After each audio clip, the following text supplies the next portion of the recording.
Looking for better loads and bigger profits? Right now you can save 20% off Truck Stop Load Board Pro for 6 months. The best tool for serious carriers. Don't miss out. Click the link in the description to get 20% off Load Board Pro for 6 months. Need capital to grow your business or cover unexpected expenses?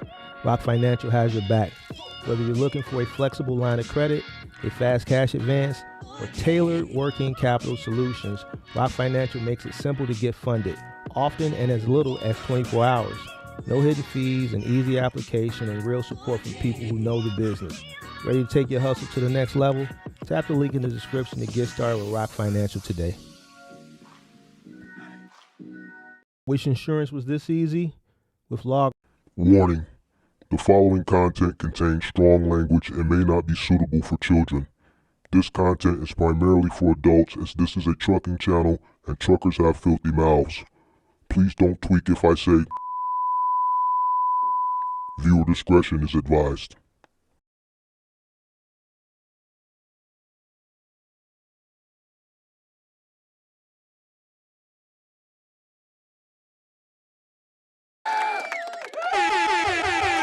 Sweet. Check. All right, cool. All right. Lost a bunch of people, but it's okay. I'm not gonna post it back on Instagram. I don't got time for that. So come on in, make sure you guys hit the like button, subscribe to the channel, turn on post notifications. If you are in need of commercial insurance for your semi-truck, box truck, cargo van business, there's a link in the description below for Log Rock. Up for renewal, looking for a cheaper alternative solution for your insurance needs this next go around. There's a link in the description below for Log Rock. Log Rock, official sponsor of the channel. Make sure you guys click that link in the description below. Let the good people over at Log Rock know I sent you. Come on in, make sure you guys hit that like button. Subscribe to the channel. Tell everybody I'm back. Make sure you guys hit that like button. Let's get those likes back up, please. Just some software miscommunication. Nothing was wrong. I just had to reset the software to stream, and as soon as I logged off, obviously that ended the previous live, and when I logged back in, everything was fine. There's a lot of working parts back here that you guys don't see. There's multiple monitors. There's the mixer, the roadcaster. You got the 2 stream decks I'm running. You got 5 monitors. I got 3 cameras. You got just the studio, the Mac Studio. You got the USB hub that everything is running through, and Ecamm has to communicate with the roadcaster, has to communicate with the Mac Studio, which has to communicate with the stream decks, and has to communicate with the monitors and the cameras. And sometimes when you just, you turn everything on, sometimes that communication, I guess, can get lost, and you just have to do a hard, just click out of it and then click back on. But unfortunately, I was live already, and when I clicked out, it ended the live. And then when I came back in, I had to set everything back up, set a new live, obviously set the monitors back up, set my presentation back up as far as what I'm going to show on this screen, my main screen, the other screen, this screen, the production. You have to set everything. A lot of people that stream, they use StreamYard, which is cloud-based. It's pretty much just pre-production. You're very limited.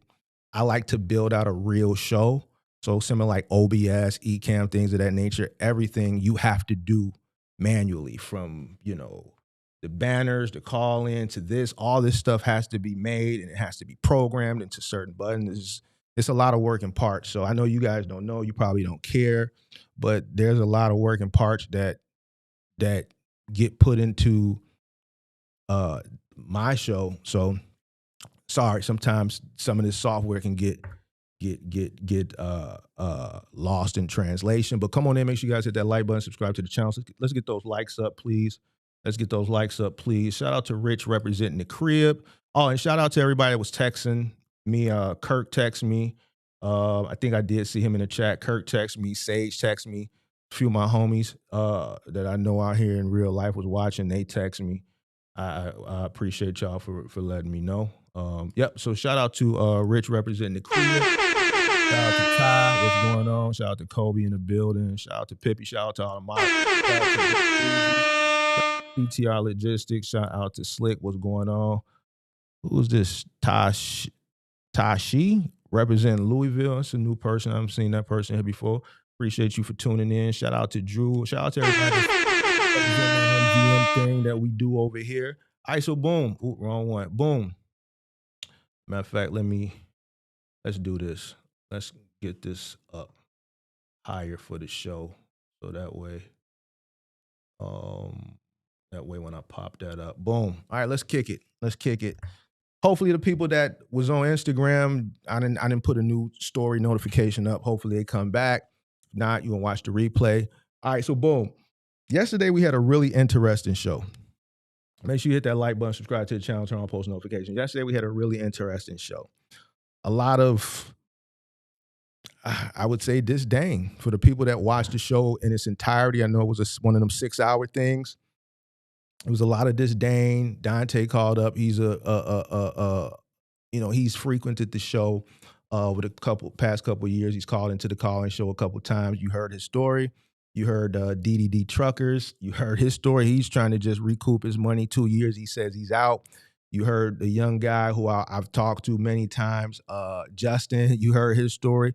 So 2 or 3 of three of those guys is just like, yo, and the conversation carried on into the Discord, and we were in the Discord chopping it up pretty late. I talked to the African moving guy was in there, and we were kind of going back and forth. So the conversation carried over into the Discord, and today I kind of want to focus on these truck loans. Right now, we're gonna look at two. And this is why I'm kind of upset that what happened because man, I was in my groove and now I'm kind of a little thrown off, so I got to get my groove back. You dig what I'm saying?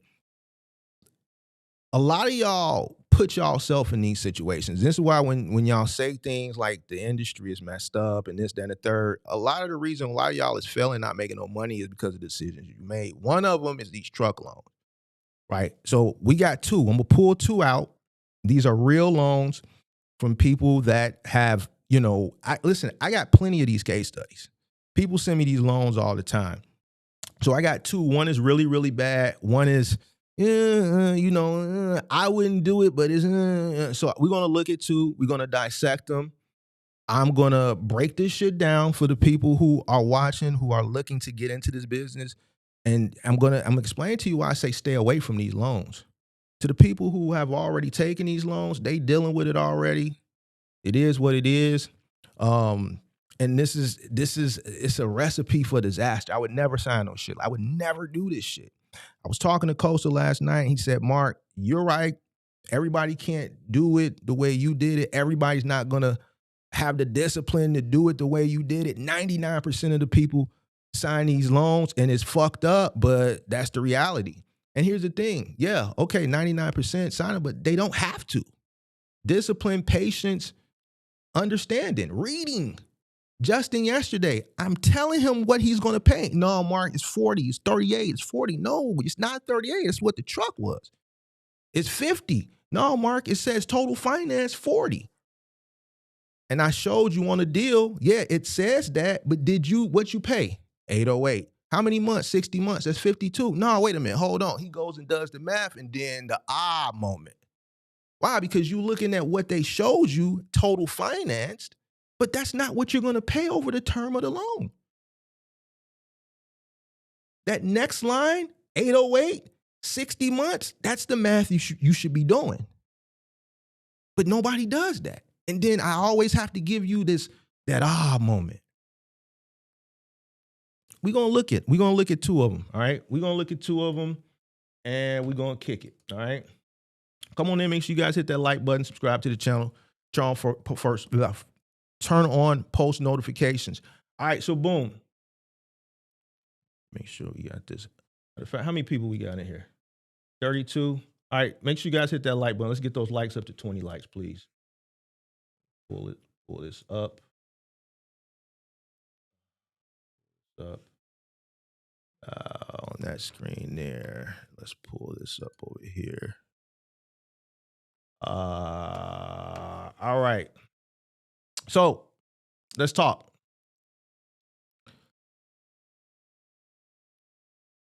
The illusion. Before I start popping these deals on the screen, I just want to talk first about the illusion. All right. The illusion of a fleet maintained truck. The illusion that you're getting a normal bank loan. These are all illusions. The truck, yeah, fleet maintained if you buy it from Penske, Ryder Enterprise. Normal bank loan, that's an illusion.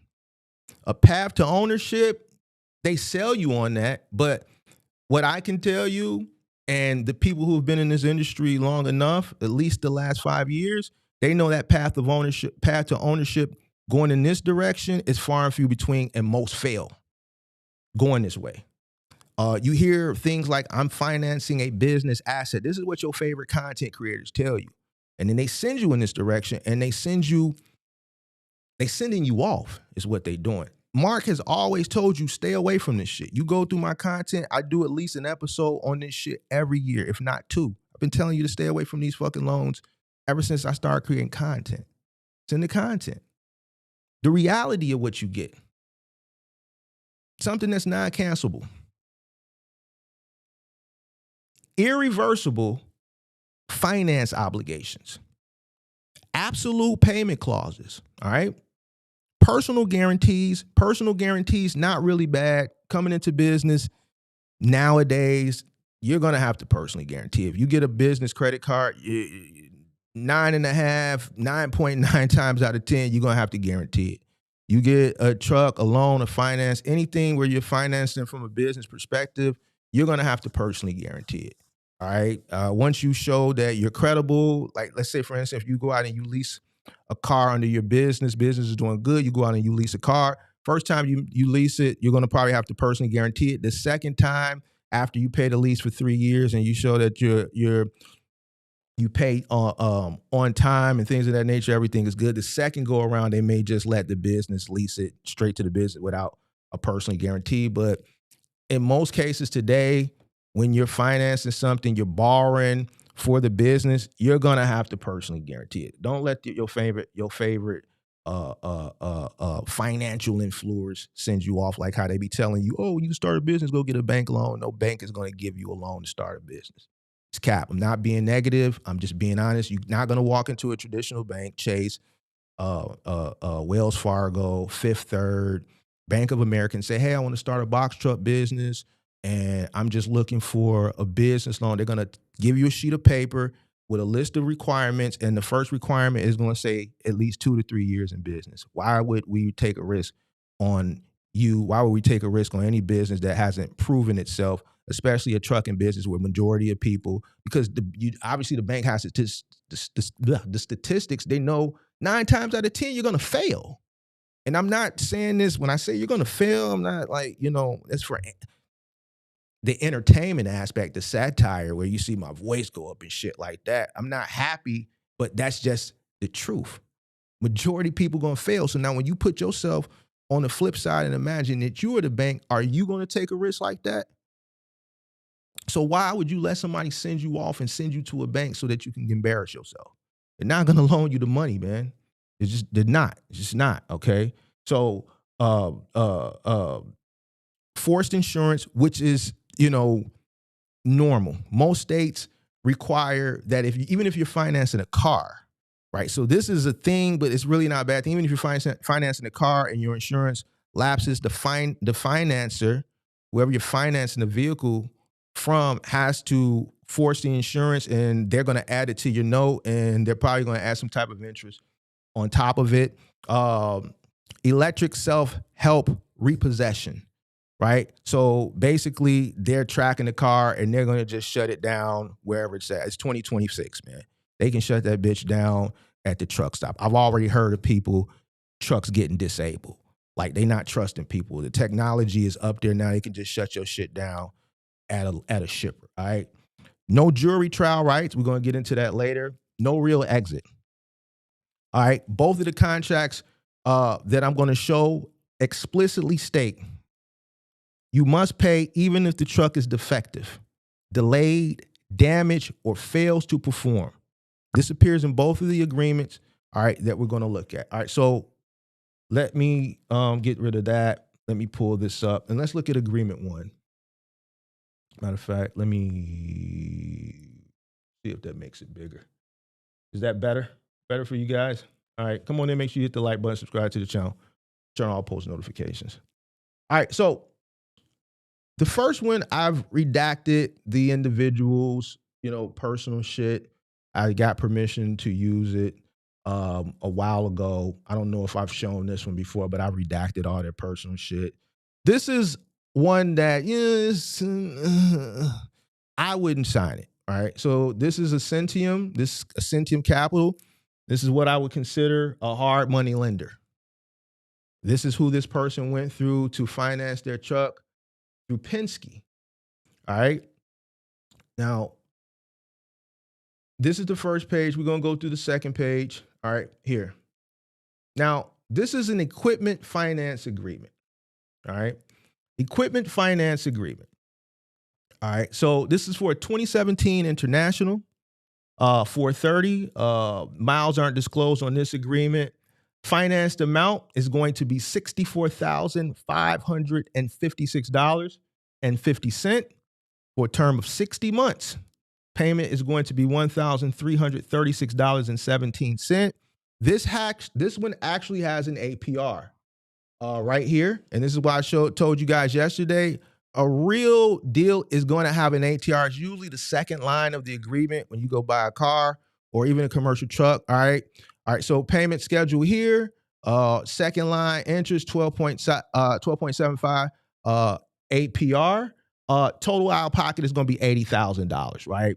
Now, total finance amount, because this is the total finance for the vehicle, the tax, title, doc fees, $64,556.50. This is where Justin was getting confused at yesterday, because they thinking, okay, this is the total amount, and nobody never takes the time to look at the payment and times the term of the loan. 60 months. Now, when you do 1336.17 times 60, is over 80 grand. All right. The deal, 12.75% interest on a commercial loan is not that bad, to be honest. It's not that bad. All right. 12.75 on a commercial loan. I've never paid 12.75 on a commercial loan, but I've seen way worse to say that this is not that bad in comparison to some of the shit that I've seen. All right.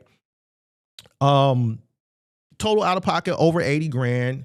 Obviously, insurance is going to be forced if you slip. There is a prepayment penalty. This is where I would absolutely walk away from this deal. And it's right here. Here are all the prepayment penalties right here. All right. Up to 5%. So even if you're working very, very diligently and you stand down till you come up, you got low operation costs because you're like, let's say like adjusting your stand at home and you're reinvesting the profits, whatever your profit margin, you're reinvesting a large portion of the money that you're bringing in back into the business because you're aggressively trying to pay this truck off. You're still not gonna skate clean because they got prepayment penalties baked into the deal. This is a hard money lender. You're not going to escape it. We're taking a risk on you, so we want to get paid even if you do the right thing. Even if you do the right thing and you go above and beyond by aggressively paying and paying it back early, we happy, thank you. But nah, big dog, we going to penalize you for doing the right. We're going to penalize you for going above and beyond. Me personally, I'm walking away. There's no way in hell on God's green earth I would ever sign this deal.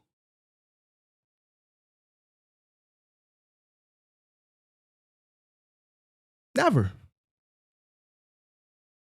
There's a lot of predatory triggers in this deal.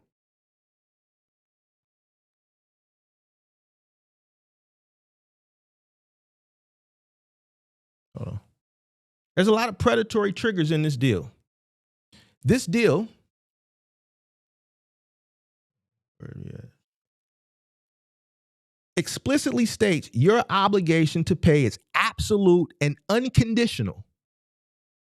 If the transmission fails on day one, and it says this in the deal, you still owe the full term. So if you drive off the lot and the first red light you get to, it says it here. If it fails on day one, you still owe the full term.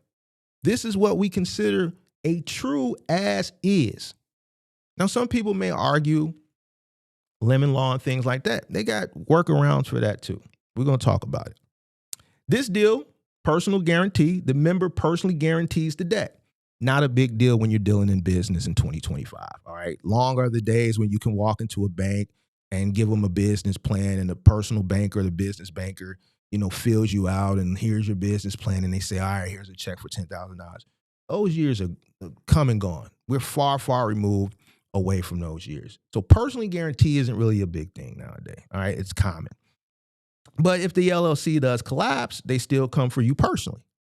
So basically, if your business fails, like so many people has in this industry, this box truck industry, over the course of the last 4 or 5 years that have taken these deals, you don't walk away scot-free.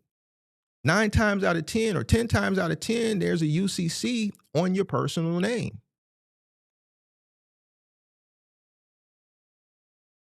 So when the business defaults, they're coming after you personally, and you're going to see that pop up on your personal credit. The phone calls are going to start to come. Yeah, they're going to repossess the truck. They're going to take it. They're going to send it to auction. They're going to sell it. They're going to recoup what they can, but they're coming after you for the rest. It just doesn't work like the business collapses and then you just walk away. No, they're coming after you. There's a UCC lien on your name.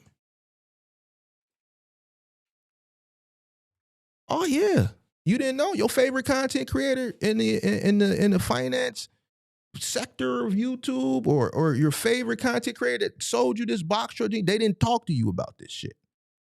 And this goes back to what we talked about LLC the other day and S corps and things of that nature. We talked about piercing that corporate veil.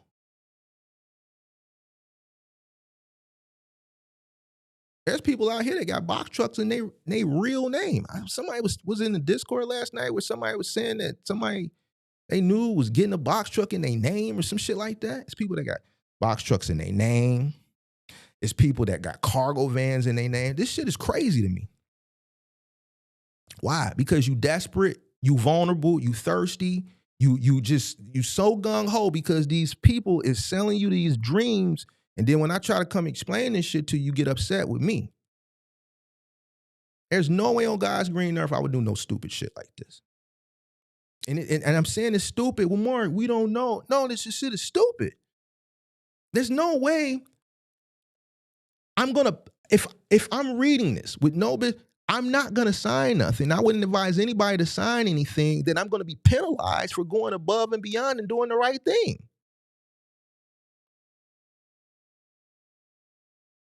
So even though the interest rate is okay, the loan is still predatory.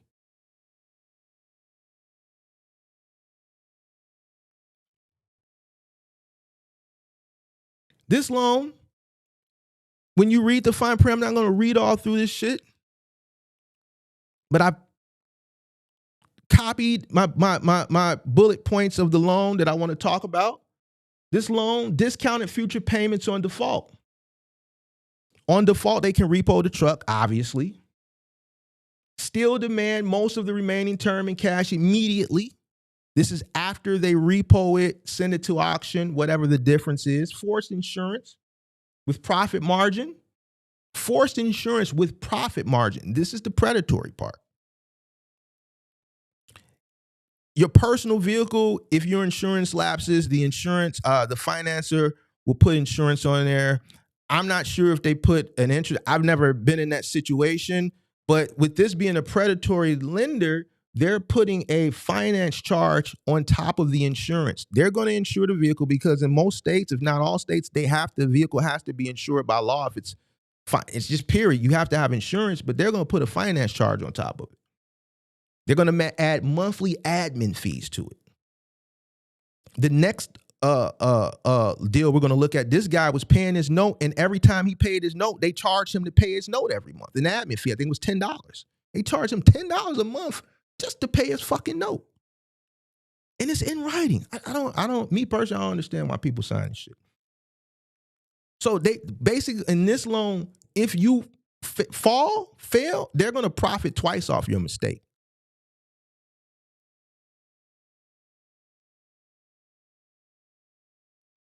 Another predatory aspect of this loan. The venue is locked to Alabama. Well, Mark, what do you mean the venue is locked to? We got 57 people. We got 22 likes. Hit the like button because I'm cooking, man. Hit the like button, man. Please. 30 likes, please. 30 likes. Please. Please and thank you. 30 likes, please. As soon as I said start hitting the like button, people started leaving. That's what I'm saying. These are the people that get fucked up and then they be like, man, Mark, they fail because I just asked for a like. You leave? Your favorite person telling you to go get these trucks and, oh, you're going to make $1 million, 1.2 million in a box truck and all this shit. And I'm like, how? How you going to make that type of money when you in a predatory loan and then you don't know your cost per mile and then you out here trying to compete in a competitive landscape that's very volatile and you complaining about the market, but the predator is on your neck for the deal you signed. The real predator is hitting your bank every month and then charging you a $10 admin fee. This is why when people come up here, I don't take them serious. I already know what they problem be. You see, I just let them talk like I did yesterday, and then I just come on the back end. After we get our entertainment aspect out the way, then I come back and cook. I tell them what it is, they deny, and then it's always that ah moment at the end, like yesterday. This is why I'm undefeated. All right, we got the likes up. All right, I'm gonna stop talking shit. We back to work. We back to work now. Boom. Venue locked to Alabama. Well, Mark, what does venue locked to Alabama mean? Means you got to fight them in their home court. You ain't gonna win. So you could be from Illinois, you could be from New York, you could be from Florida, you could be from North Carolina, you could be from Texas. And that's where you're operating the truck out of. That's where your business is operating out of, registered from. But it's in their agreement, it's in the contract that the venue is locked to Alabama, which means you got to fight them in their home court. You're not going to win.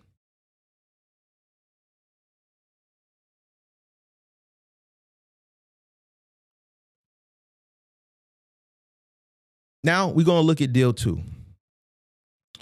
Deal 2 is from Topmark. Topmark Funding. Topmark Funding, like,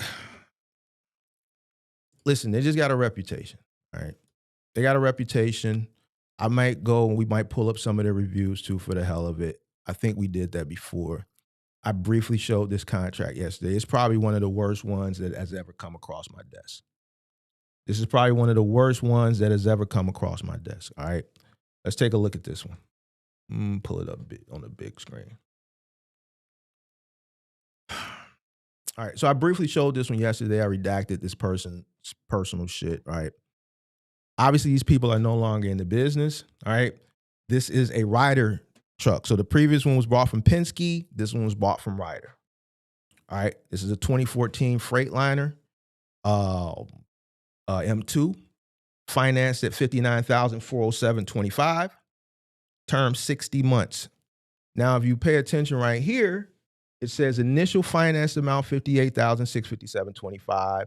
Direct finance cash. A lot of these hard money lenders make you just give them $750 for whatever reason. It's non-refundable. I don't know why it says direct finance cost. Like, what is a direct finance cost? I've never heard of this. I've never bought anything where I had to give a direct finance cost. I can't even explain to you what it is because I don't know what it is because I've never seen it until I started looking at these deals. I go into places and I get the keys and I leave. Right? I don't know what this is. Total finance amount, $59,407.25. And this is where, like I said in the previous deal, and then what you saw with Justin yesterday when he was arguing until I told him to actually do the math. is what people think that they're paying because they see total financed amount and they don't do the math. Term of contract, 60 months. Obviously, these hard money lenders, you're not walking in with no money down. They'll charge you a $750. I would assume this direct finance cost is an admin fee. They're charging you first and last, like you renting a goddamn apartment in the hood somewhere. First and last month rent plus security deposits. They're doing that, right? So over 60 months, you're paying 2 months up front. You're paying the first and last month up front. All right, so you got 58 payments remaining, so 60 payments in total. At $1,605.23. That's $96,000 on a $58,000 truck. The deal shows no APR like the previous deal. This is an even worse deal than the last deal. Because there's no APR dictated because they've already determined how much they want to make off the deal flat. That's why it's redacted. It's no APR. They've determined a flat payment that they want to buy this deal, put you in this truck, and that they want in return. They charge another $1,500 in documentation fee. So just in fees that aren't even associated with the cost of the truck, this person is paying $2,250, $750 plus another $1,500 in fees. I don't understand why. It's hard money.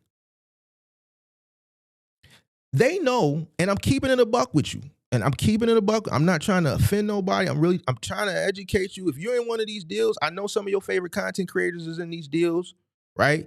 You take what I'm saying? And that's why, but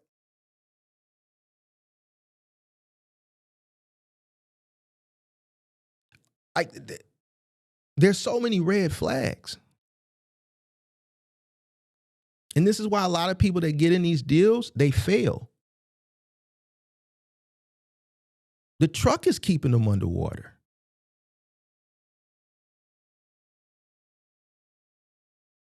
$1,600 is $1,600. That's a lot of fucking money to be responsible for on a vehicle every month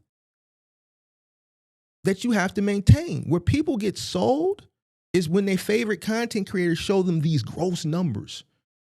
8,000, 9,000, 10,000. These exorbitant numbers. And I'm not saying that they're not making, because I know content creators that operate successfully. Well, I know 1, 2 that operate successfully that do these types of numbers, but they're not under financial strain.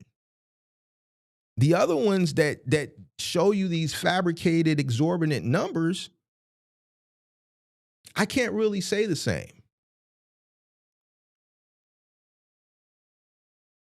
And this is where you get sold because, okay, well, they say I can make 8,000, 7,000, 8,000 a week. But what you fail to realize and what they don't tell you is the costs that are associated with that and the unforeseen costs that are going to come.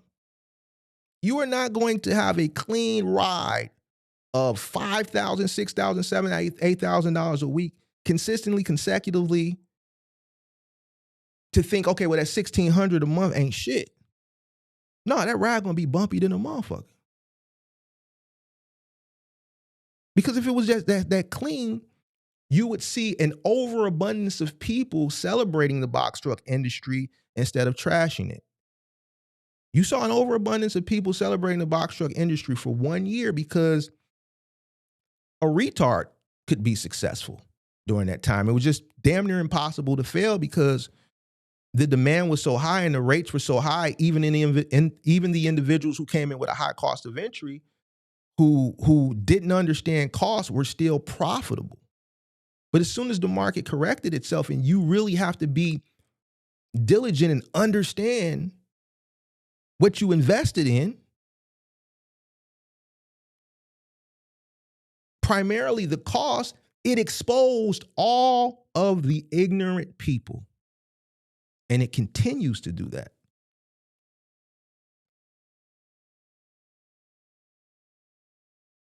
So this person is going to pay $96,000. Well, I'm sorry. They were going to pay $96,000. They were going to pay $96,000. This person voluntarily, after talking to me, and I broke this down to them because they didn't understand it.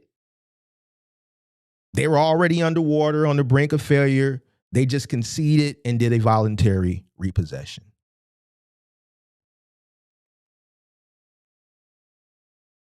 There's GPS tracking on this loan.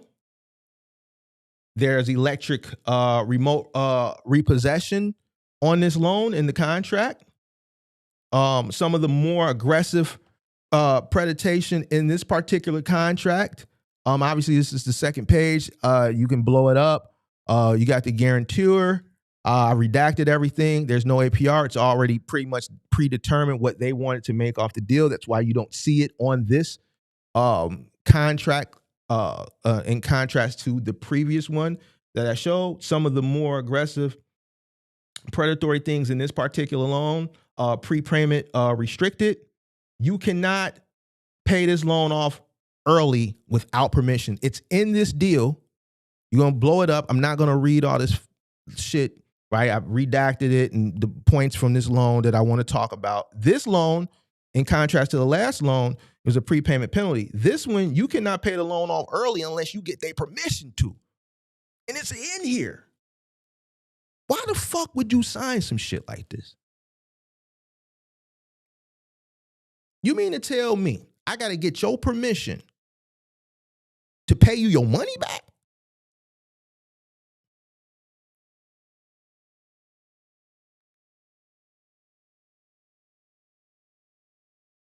I got to ask you permission to pay your money back early. It's just like the guy that we had, and I got his loan too. Who remembers the young kid that came up last year, the year before last, and I had to go through his deal? He came up 2 times. He didn't realize he signed a lease. He thought he was financing the truck. What he signed was a lease, and he had to turn the truck back in, and he didn't even know. Who remembers that? I read through his loan, and then when I read it to him, I broke it down to him. He had an aha moment. And then remember, he came back. I said, man, call them, and they going to explain. If you don't believe me, this is how it's reading. Go read them.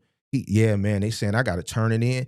He had to write a letter 120 days, no later than 100 days, but no earlier than 90 days that he planned on keeping and buying the truck after the term of the lease. And if he didn't write a letter no later than 120 days, but no earlier than 90 days, you see how the verbiage is written to confuse you? You got to write a letter to us no later than 120 days from the completion of the lease, but no earlier than 90 days. You see how that can confuse a motherfucker? I'm going to pull that one up probably tomorrow. We probably going to revisit that one tomorrow because we got a lot of new followers. We got a lot of new subscribers. There's no fucking way in the world I would sign no crazy shit like that. This loan, they saying you got to ask them permission to pay the loan back early. This loan has GPS and electronic self-help repossession. They're going to track your location at all times. They're tracking this truck at all time. Repossession is done electronically because they're just going to disable the truck, right? Wherever they decide, whenever they feel like, you know what, we tired of chasing this motherfucker. They clearly don't have the money. Where's the truck? Is it moving right now? No, it looked like on the GPS, it looked like it's backed into it. Is that a shipper? It's definitely parked. It's been parked. It's not on. It's not idling. It's been parked. It looks like it's probably in a dock somewhere. Yeah, shut it down. Shut it down. But before you shut it down, hold on. Do we got any partners in that area? Yeah, we got Get It Out the Mud, Towing and Recovery, LLC. They're about 15 miles away. All right, cool. Let's get them on the phone and let's get them there before we disable it.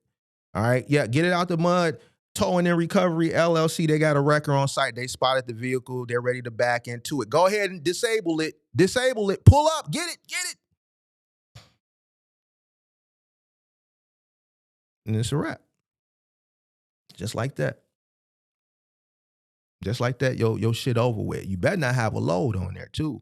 They ain't gonna be responsible for the load. They ain't gonna give you a chance to get the shit off. So then you're gonna have to be responsible for that too. It was somebody that came in the Discord earlier this summer. I think they was in a cargo van and they shit was they was getting repossessed while they was on the shitter. Who was that? That was somebody in the Discord, I think, over the summer. They shit was getting repossessed while they was on the shitter at the truck stop. And the crazy thing about that individual, if I can remember it correctly, they were driving for somebody else. It wasn't even their vehicle. They was driving for an owner-operator. So it happens. So they disable the truck, they take the truck, repo for first, court later. Forced insurance, common. With full control. If you slip, they insure it. They control the claim. They collect the check. You still owe whatever the insurance does not cover.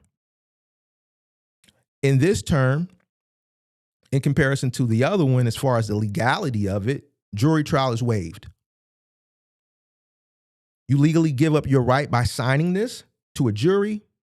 You legally give up your right to punitive damages. You legally give up your right to civil leverage. You are procedurally naked in this particular, and this is pertaining to this deal, not universally. I'm breaking these two deals down for me reading them, and I'm pulling out all the predatory stuff. This is how this deal was structured. All right? You're procedurally naked. This also has a choice of venue, choice of law, choice of venue trap, like the other one. Except this one, you're locked into California arbitration or Connecticut fallback, even if you live elsewhere.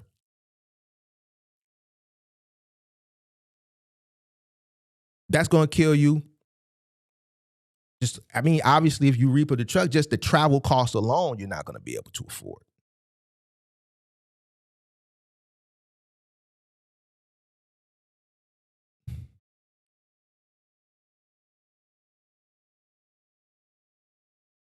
So we got two deals, $1,336 for 60 months, $1,605 for 60 months.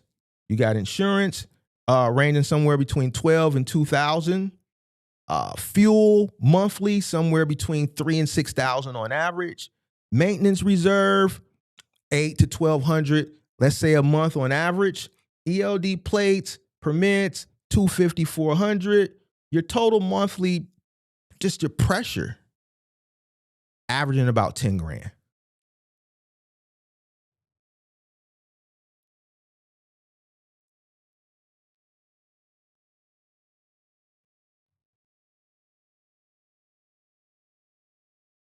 This is why a lot of these guys are complaining and they can't keep any money outside of the fact that they're also robbing from the sustainability of the business. And then one major repair, which it's not a matter of if, it's when. DEF system, transmission, turbo, DPF. That's it. Whatever you had, cash you had, if you had any, goes negative. The note doesn't stop, right? It keeps going. The note doesn't stop, right? Good deal, bad deal, big boy shit, regardless. Even if you got a good deal and something goes wrong, it's still big boy shit. This business. You have to be prepared. But most people, 99% of the people that buy from Penske, Ryder, and Enterprise, that utilize that in-house financing from them, when they say, oh, we financing, and they send you out to top market these companies, they're hard money. It's not designed in your best interest. Why do they target you? Now, this is where some people's feelings are going to get hurt. Hit the like button. Why do they target you?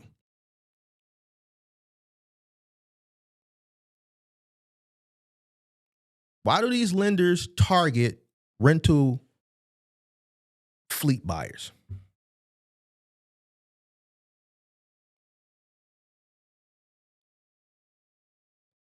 Because it's their gateway to direct struggling buyers.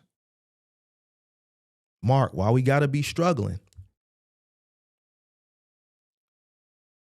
Because if you knew better, you do better.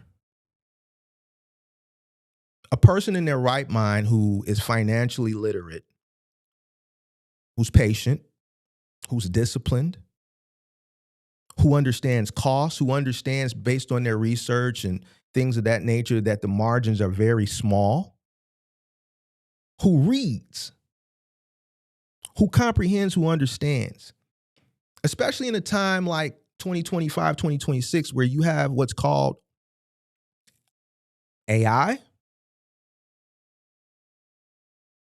and you can do a copy and paste when you get these deals in your email, because most people that buy from Enterprise, Ryder, and Penske are not purchasing a truck in their local market. They're flying out to get the truck.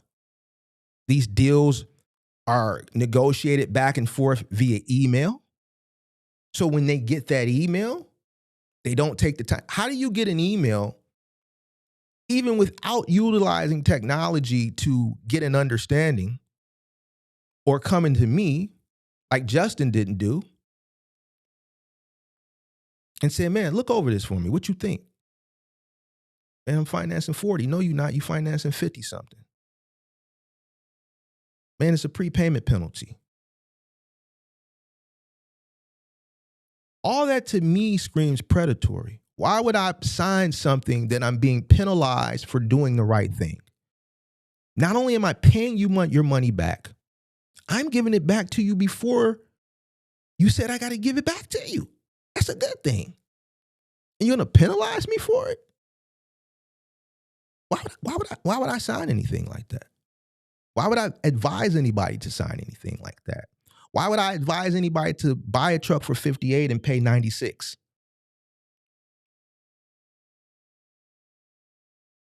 You know how many trucks I could buy for $96,000? Literally.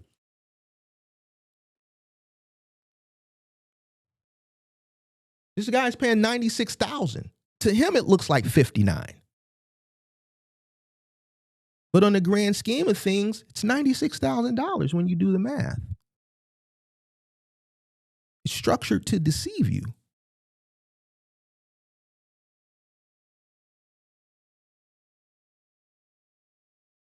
They like people that go to Penske, Enterprise, and Ryder because you're a direct struggling buyer. It's just like this, Log Rock. Why would Log Rock come to Mark and say, Mark, we want to sponsor you, versus just putting billboards up everywhere? Because they know 99% of the people that are watching me, or let's say 98% of the people that are watching me, are either currently in or looking to get in. This is a direct consumer for what they sell. Why would we just waste money on billboards and a bunch of people driving past billboards who have no interest in getting into the box truck business? Yeah, there's going to be box trucks that drive by, but 98% of Mark's audience is a direct consumer. We're going direct to consumer. We're selling hard money. We're looking for desperate, financially illiterate, vulnerable people. Hit the like button.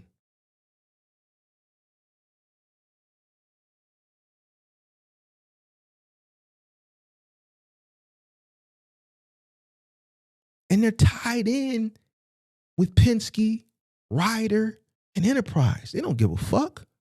They've already made their money tenfold. And then they're making money on the back end. They're selling you a $58,000 truck that they paid $65,000 for. They've been renting it for 6 years. They've made hundreds of thousands of dollars off it already.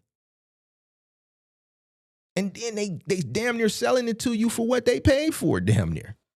No, Mark. No, they ain't. Man, they had to pay $130 for that truck. You a goddamn lie. You would have paid $130 for it. You would have paid $100,000. They got thousands of trucks on order, straight from the manufacturer. Their deal is going to be way better than yours.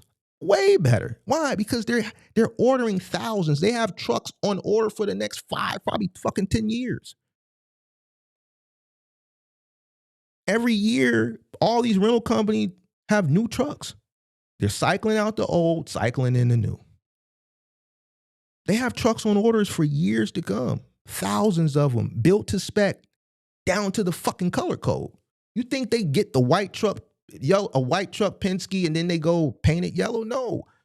Enterprise, International, Freightliner, and Hino are building those trucks for Penske to spec down to the color code. These trucks are being specifically built for that particular client.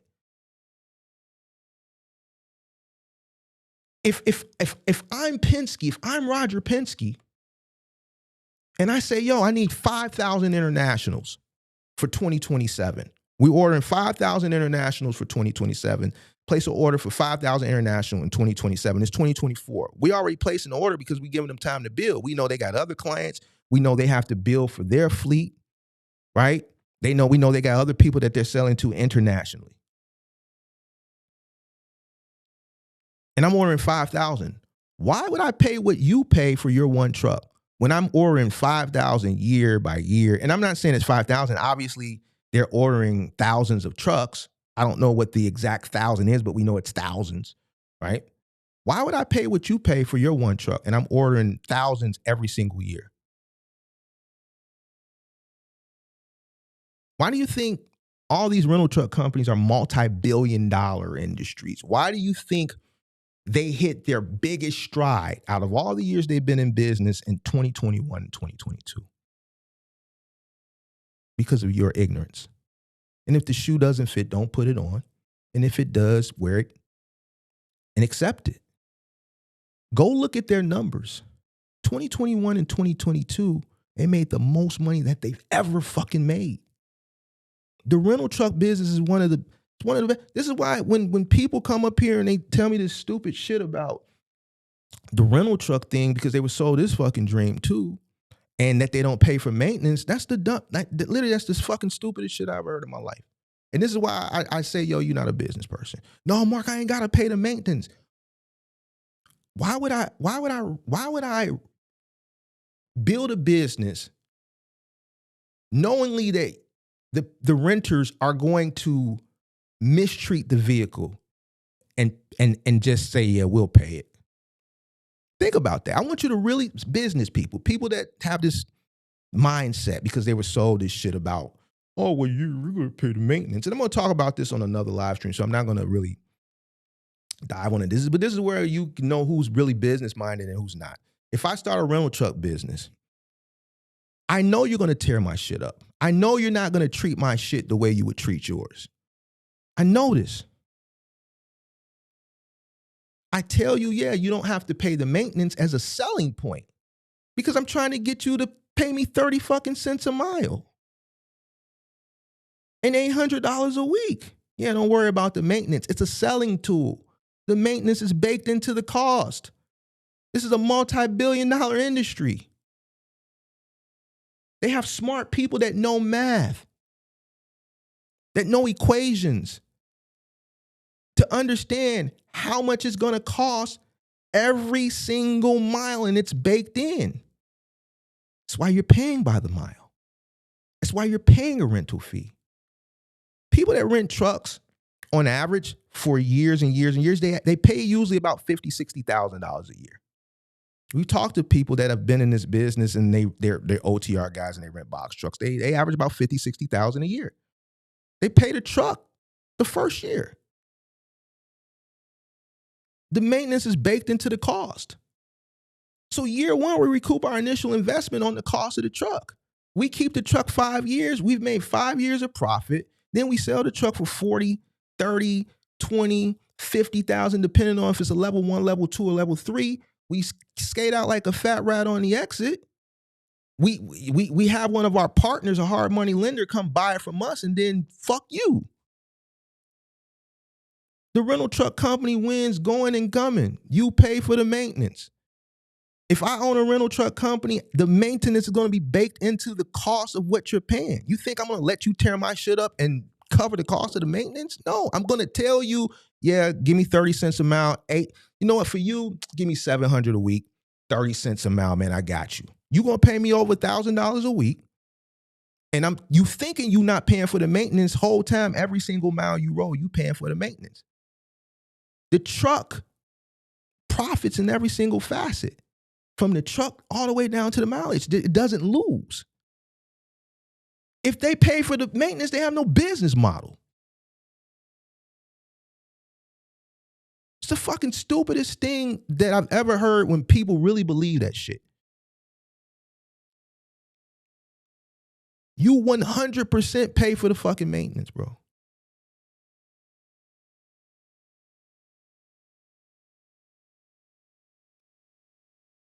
Every single mile you roll, you're paying for it.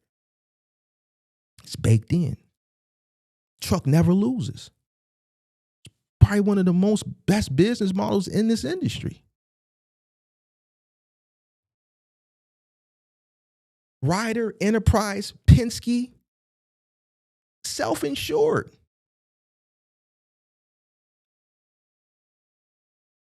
They're too big to go through it. They're self-insured. So they don't even have to, they're self-insured. U-Haul, self-insured. They have a separate LLC that they own as an insurance, self-insured. They can't lose.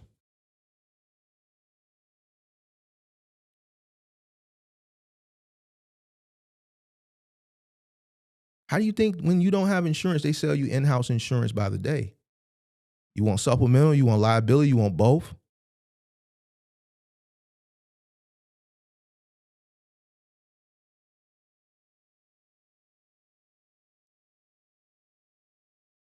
You know why they target you when you go and you get these deals?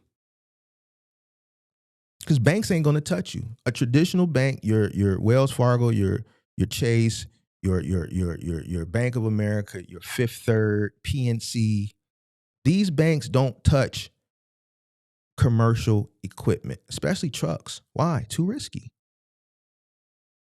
It's used commercial equipment they don't touch. It's too risky. They know what I'm telling you. Eventually it's gonna fail. 9 times out of 10, when it fails, the borrower, the owner operator, is not gonna have the money to fix it. What else do we know? Most businesses fail. What do we else know? We know most new business owners are just clueless. More reason that they're gonna fail. The equipment is usually beat to shit. It's too risky. We're not touching it. They don't touch it. Credit is thin or damaged. Well, Mark, why you guys say a person's credit is thin or damaged if they go to a hard money or equipment finance? Because if a person who has good credit, that means they have some form of financial literacy, and they wouldn't go in this direction. A person that's going in this direction is either financially illiterate, desperate, and vulnerable.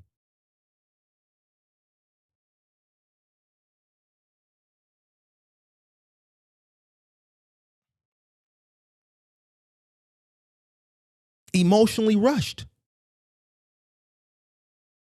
I was talking to a guy last night in Discord. He don't disagree, but the people that was in there said, like, well, man, if this don't, we just go get another truck. Look at the lady last night. 6 trucks. People get in their emotions when it come to buying. They don't think things through. They're emotionally rushed. They're financially illiterate. They're desperate for independence. Why?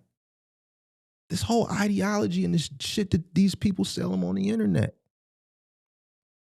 Then I have to be the bad guy, the Debbie Downer guy. But am I really the Debbie Downer guy? I'm just the guy that's telling you the truth and trying to prevent you from doing this stupid shit.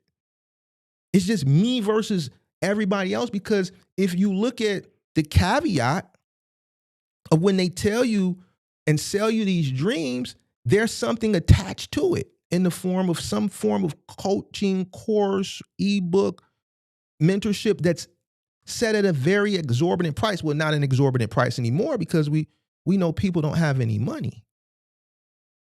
Somebody showed me something from a creator yesterday, the day before, that was selling $1,000-something courses a few years ago. Now they got something that's under $50. So even in a market downturn, when they know people don't have money, they'll just lower the price and still try to get something about you. See, me, I'm going to give you the game. You're going to dislike me initially, like you see people always call up, even yesterday. They don't want to listen, but then they have to come back and say, yeah, you was right.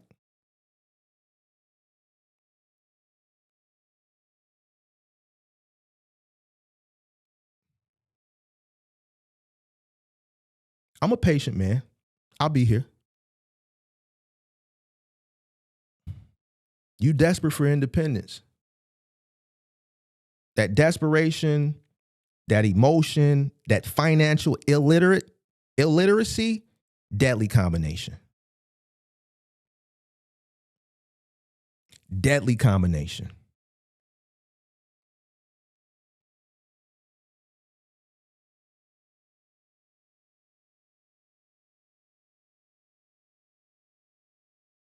These lenders, like this one on the screen, they don't need freight. They don't need freight to be strong. They don't care if the market is in an upturn, downturn. They don't care. They don't need your business to survive.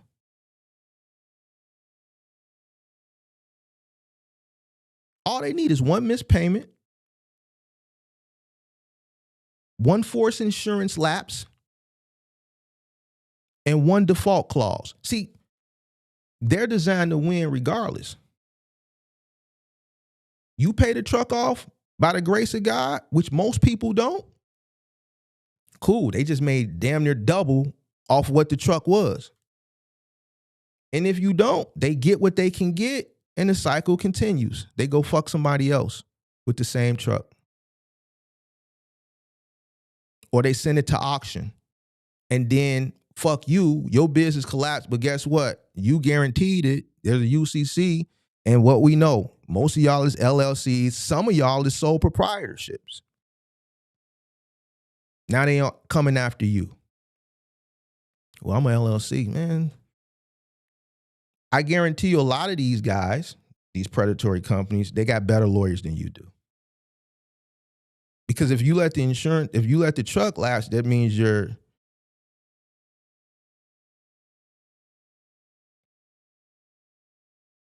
in financial ruin.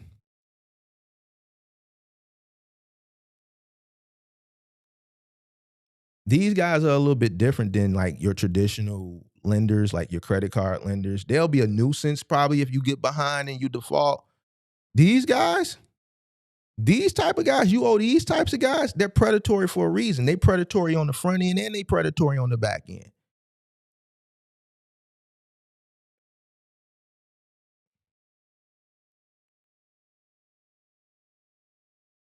This is why I always say cash is king. 75 people, hit the like button, please. Hit the like button. This is why I always say cash is king. These two deals that we looked at today, they didn't just buy trucks. They bought no repair buffer. They bought no flexibility. They bought no exit. They bought no negotiation leverage. There's no negotiation in these deals. It's impossible. You can't negotiate these deals. These people don't understand the art of negotiation. These people don't understand that you get what you negotiate, but the unfortunate thing is these deals, you can't negotiate. It's already predetermined down to what they want to make off the deal. That's why this truck was $58,000, but this person would have ended up spending $96,000.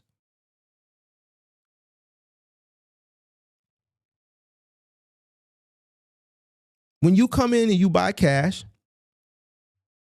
you control the purchase price. I told you how I buy. I told you how I lease. I don't even go. When I want to buy something or lease something, I go on the website, I call the salespeople, this is stock number this is where I want to be at. If they don't put me where I want to be at, then I'm not getting it. Period. I don't need it. I'm not that desperate. I'm not that I don't need to do anything. I'm not worried about the Joneses. I know where I'm at as far as my knowledge, my credit, and where I'm at. This is where I want to be at. Get me there. If you can't get me there, then I'm not coming down there. I swear for God, on everything I love.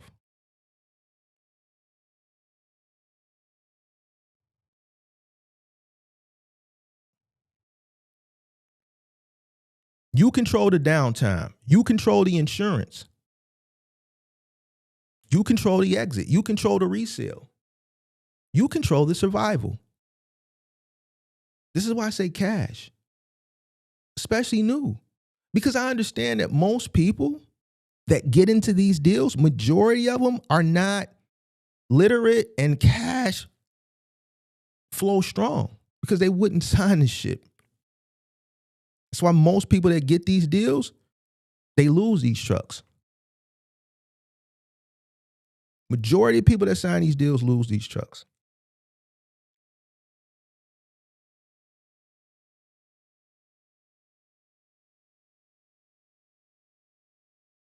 That's why, and I'm gonna use him for example because he called up yesterday and then he came into the Discord and I said, bro, you hear the stress. When you, and this wasn't his situation. His situation is because of the stress of the breakdowns, but the breakdowns are gonna happen. When you finance your way into this business this way, you think you own a truck, you don't own a truck, you financing, you renting stress. You renting pressure. This is why I say stay away from these deals.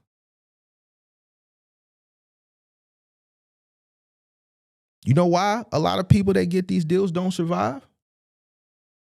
These deals compress their margins. I tell you all the time the margins are small. But you don't want to hear the truth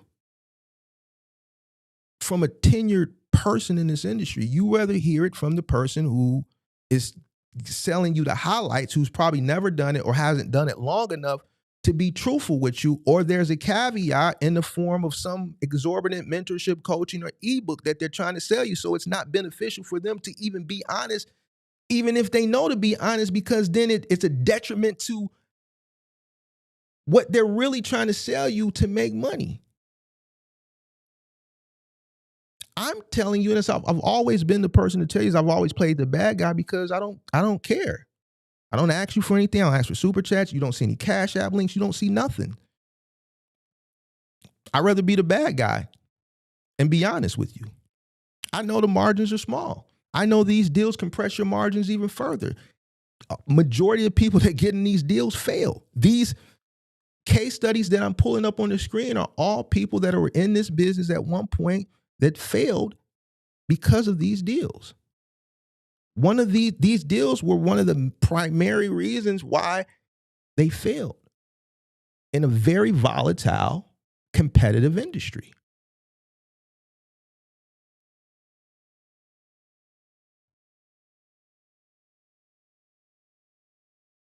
These hard money deals, they remove recovery time. One bad month, for whatever reason, a breakdown, whatever, death spiral. That's it.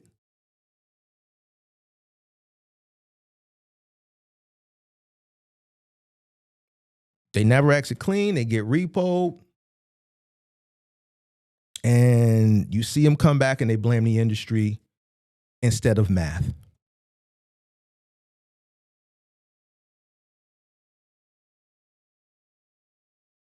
They come back, they say trucking is trash, the industry is trash, this, that, and the third. Whole time, this is the deal they're in. And this is why I would say, lower your costs, lower your costs. And they go, well, man, how? I've heard content creators say it. You signed these dumbass deals. You signed a deal that's drowning you. Well, they said I could make $7,000 a week. So I figured $1,600 a month wasn't nothing. Until they got in the water.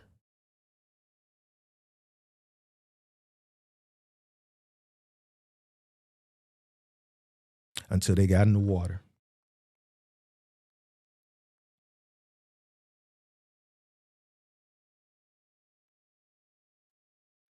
We're going to open the phone lines.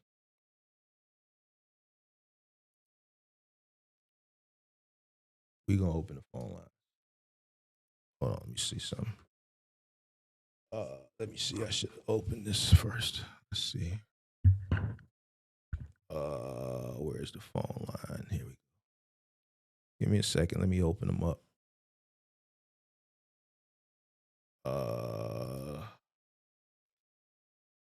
Phone.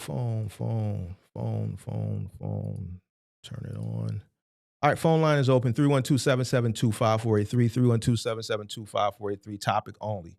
We talking about predatory lending. Penske, Ryder, Enterprise, purchase a truck.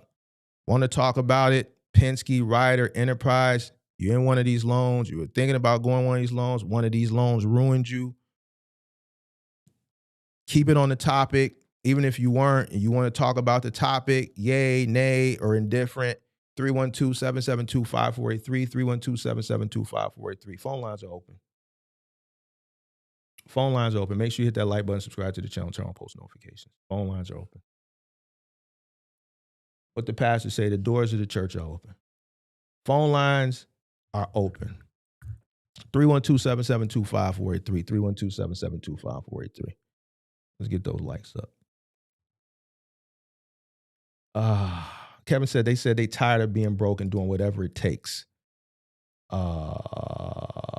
And once they desperately buy something,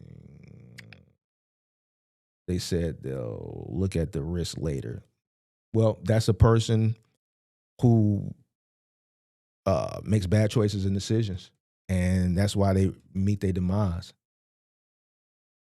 Buying off emotion, buying off financial illiteracy, and just desperation and vulnerability. I would never buy anything like that, especially when it comes to business, especially something that's very, very costly. I would read, I would understand.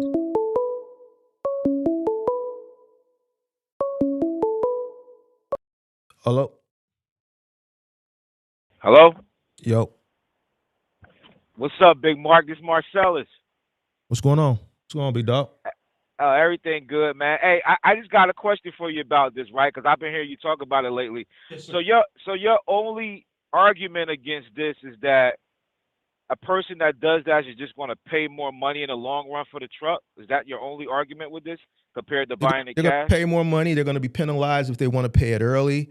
It's all the predatory points that I talked about in these deals. Okay. So here, okay, let's stick with the paying more. Why would I want to pay more? Why would I want to pay four? Why would I want to get one truck but pay for 4 or 5? The second one we looked at was $58,000 at Ryder. $1,605 a month, 60 months. It's $96,000 on a 2017. Why would I want to do that? Well, I mean, but what if that's the only way the person could get in? That's not the only way that they can get in. Who said that that's the only way they can get in? I mean, I know the other option is, like you said, paying straight cash, but or a person that let me give you another option. You can fix your credit. Okay. You can get with a credit union. You can take out a personal loan at a way lower interest rate. You can structure a deal where you loan your business the money to purchase the vehicle cash, and then you pay yourself back. So you act as the bank. True. You leverage your personal credit. I wouldn't recommend doing this, but it's better than doing that. I wouldn't recommend doing this, but it's better than doing that. I'd rather go to a credit union, borrow the money from the credit union personally. You probably gonna have to guarantee that. I don't know. You may have to put up your house. Listen, during the pandemic, when I came in 2022, people was doing that stupid shit. This is what I'm saying. I wouldn't recommend it, but it's better than that. I still wouldn't recommend this, but it's better than that. So I go get a personal loan from a credit union, loan that money to the business, buy the truck cash, and then pay yourself back. The interest rate is going to be way cheaper. Got you. That makes sense. That definitely makes sense. Now, I know a lot of people that are involved in this situation, and when you say, like, you know, they wind up getting repoed and everything. Now, a lot of those people were the ones that were running over the road, correct? The ones that you spoke with, right? For the most part, correct. All right. So if you have like a let's say you know you got a guaranteed contract, you know, like a final mile, you locked in. I mean, yeah, you got to pay that note every month, but you know you got guaranteed work, everything is clicking right. I mean, you just the way I would look at it is that you know you just gotta you know bake that into the cost of doing business for the next 5 years or whatever the case may be. To it's paid off, even though, like you said, I know your fight against it. That's like 50,000. That 50,000 for that last deal. That's money on the table. That's pocket money. Why would I pay that? That's money that's going in my pocket. If you do that, doing the same thing, versus the person who go and do it my way, that 50,000 you paying is in that other person's pocket. Would you rather give it to Top Mark or would you rather put it in your pocket? I mean, if that's the person's only way to get into the business, though, it's not Mark, the only way. You know, they not see. Well, hold on. Not. I mean, but let's take out the cash part. Okay. Because I know that. Let's take that out. Let's talk about the credit union and the credit union. You're gonna make it lower, but hard money gonna make the payment higher. I get that, but if that's their only way to get in, and you know, let's say they got something guaranteed, like you know how you talking about the final mile and everything. That's guaranteed. You ain't got to fight on the low board. I mean, if you rocking out, you got to just take that hit for the next 5 years. Now, yeah, you might have some breakdowns and all that. That's true, you know, but that could happen whether you pay cash or you could, you know, finance. Regardless, you're going to have a breakdown. And you know, like if a person did have cash and they decide to pay all cash, and the breakdown happened, you know, that breakdown could still possibly take them out. But if they didn't put all that cash down and they used the hard money or whatever the credit union way, they kept some of that reserve in the cut. All right, instead of going to drop that whole 25 on that truck, I'm gonna go drop 5 on this truck, get that hard money loan or whatever the case may be. But I'm gonna have 20 in the cut though, in case something happened. You understand what I'm saying? I mean, that's how I would look at it. I had that 20 in the cut case that happened. Because whether you pay cash or you finance the truck, something can happen regardless. And you got to have that money to pay for it. So when you pay cash, right, and let's say you don't incur a breakdown for 3 months, that person that has cash is going to be more cash flow heavy than that person that's paying an exorbitant predatory truck loan. Now, I get that, but I mean, at the same time, if that person that's paying the predatory loan, if they get a 3-month run with no breakdowns and they doing the right thing and they just, you know, every month, all right, I got to break this company off for the next 5 years. I got to break them off. But if they're doing the right thing, which, you know, like a lot of times people do. I mean, a lot of times people don't. Some people do, depending on, you know, their situation and how they deal with their finances. If they get a nice 3-6 month run, I mean, if they're smart, they could put money to the side as well. So you understand what I'm saying? But so let me ask you this, because clearly you in one of these deals, because you're speaking and you're speaking from a person's perspective of that's in that deal. Right. I get what you said. So I get what you said. Here's the thing. Majority of the people that get in those deals, they fail. And majority fail for a reason. If you know better, you do better. All right. So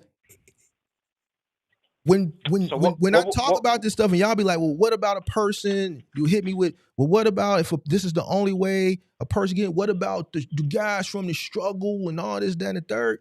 The reason why I don't accept that, even though I come from that walk of life and I paid cash, is because there's other alternatives that you can enter that aren't going to have their foot. Like when you sign one of these deals, they foot is on your neck. Why would you put yourself in that situation when there's other ways you can get in? And here's the thing, I'm gonna tell you why. Patience, discipline, and a little bit of extra hard work. If I gotta be more patient one more year and pick up a second job, where my first job is covering my cost of living, and my second job that I'm working 4 to 6 hours a day, 100% of that is going into a separate account so that I can come in the correct way so I don't end up like these guys. Why a person can't be patient for another year and disciplined? To give themselves more of a fighting chance. See, here's the thing. That's not the only way. People that go that way, they're not giving themselves a fighting chance. No, I understand. I mean, that other way you explained with the credit union, yeah, that if they knew how to leverage that credit that way, you're 100% right. You get the loan under your personal name, your percentage of your interest rate would be lower, then you loan the money back to the business. That's definitely a way. But if a person didn't know that and they went that other route, you know what I mean, then it is what it is. But, you know, like I say, you just never know. When you say be patient, what if that opportunity just presenting itself at that moment and they might not get that chance again? I mean, logistics is going to be here forever and a day. Where's it going? Shit got to get from point A to point B. That's another thing. That's patience. It's not going anywhere. This isn't a one of those situations where, listen, we got to catch it while it's here. No, it's just not. It's going to be here. It's not going anywhere. The thing is it's harder. As time goes on, it's going to be harder and harder and harder and harder and harder. Harder and harder and harder. So you have to enter correctly. You cannot enter ignorantly. You have to enter with a low cost of entry. You have to make sure that your costs are very lean.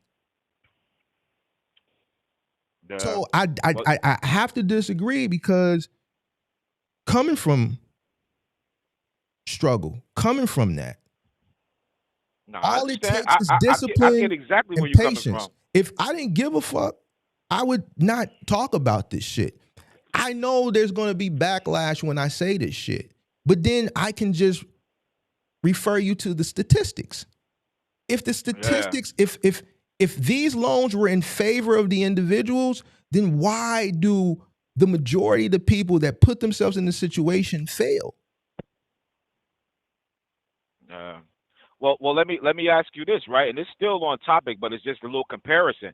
How would you compare that to getting a mortgage? Would you say, well, listen, if you buy a house, the only way you should buy that house is if you pay that house cash, compared to getting that FHA, putting that 3% down, because knowing you're going to finance it for 30 years, and you know you're going to wind up paying triple what that house costs, even though you're building equity in the back. Oh, that's there where you want to go with it. Equity. Well, right?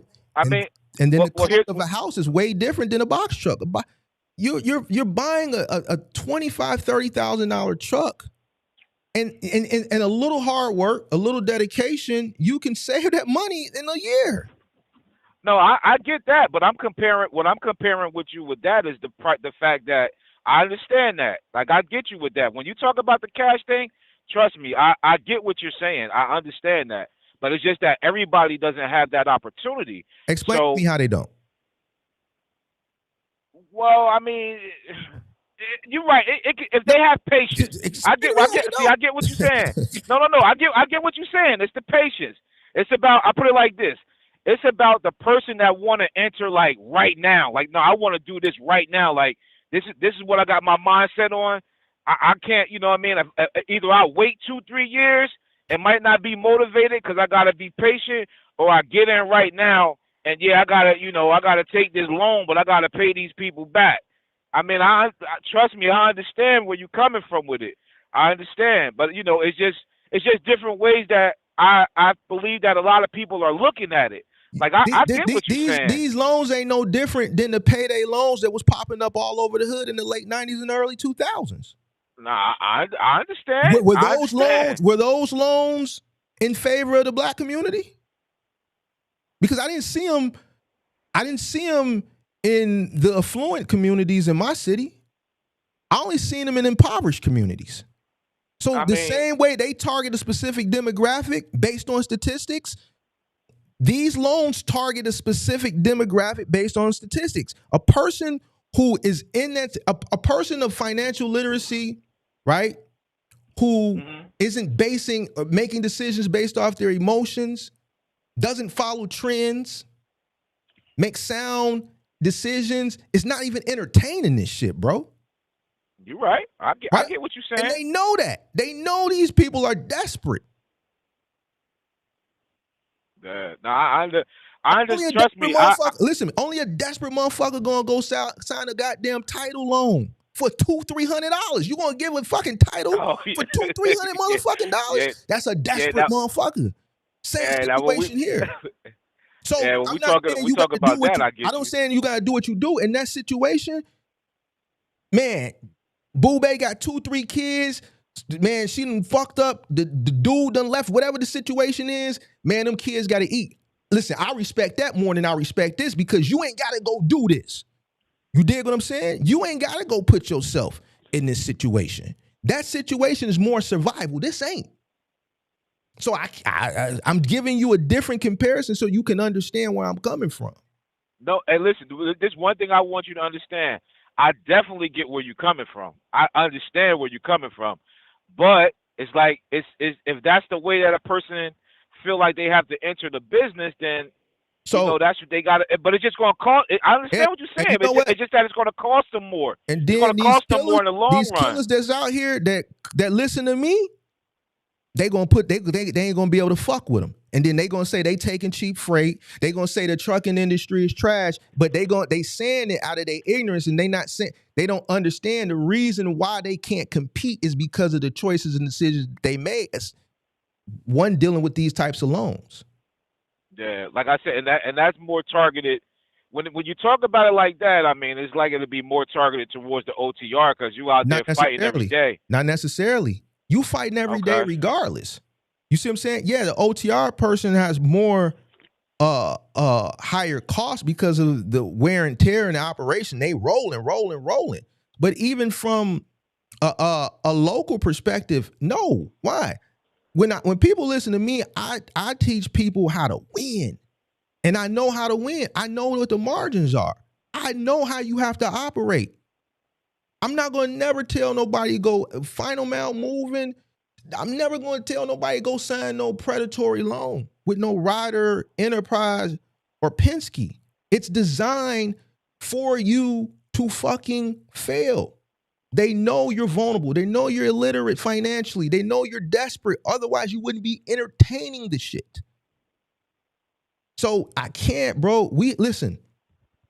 We have to teach financial literacy. We have to teach patience. We have to teach discipline, right? We can't keep putting ourselves in these fucked up situations.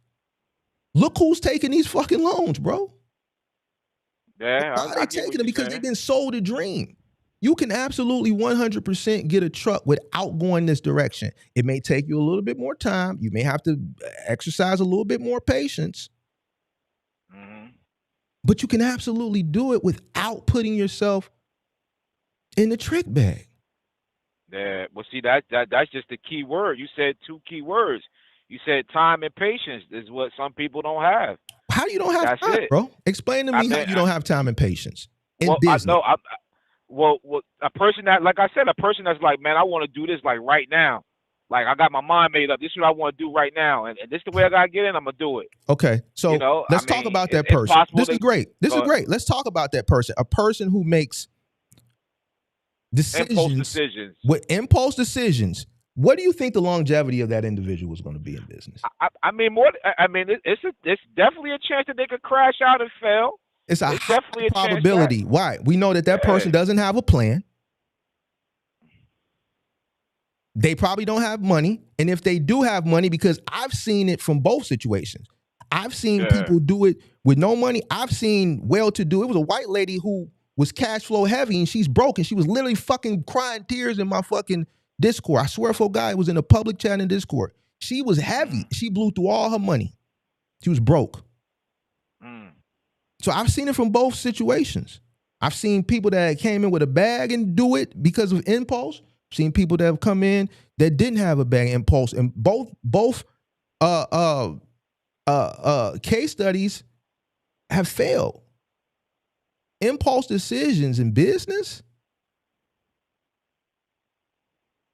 Yeah.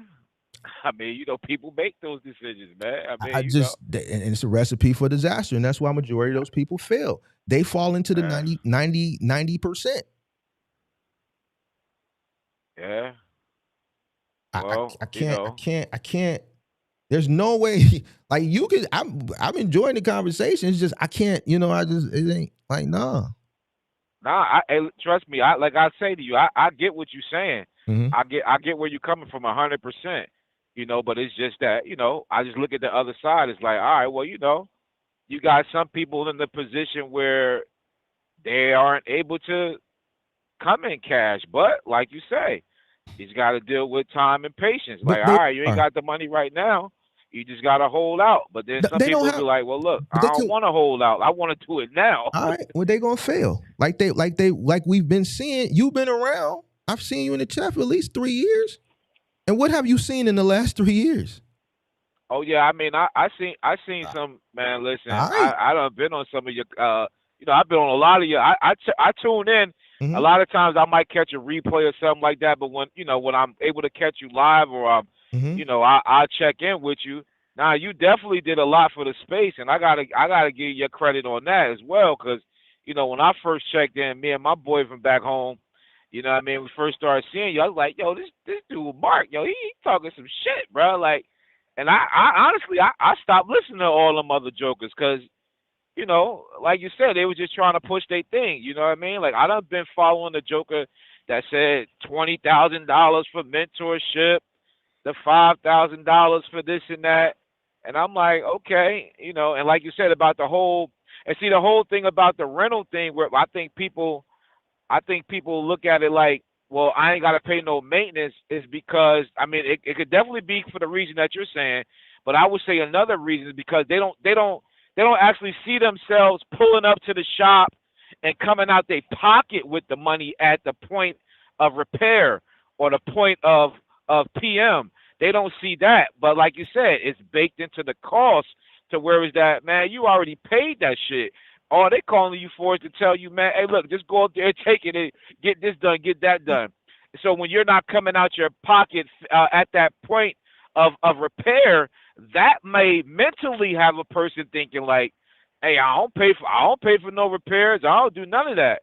But and then I like challenge you say, that person that's ignorant. It's baked in the cost. Right. And then I challenge that person that's that ignorant to, at the end of their 12-month cycle, look at the total amount of money in rental costs for the previous 12 months.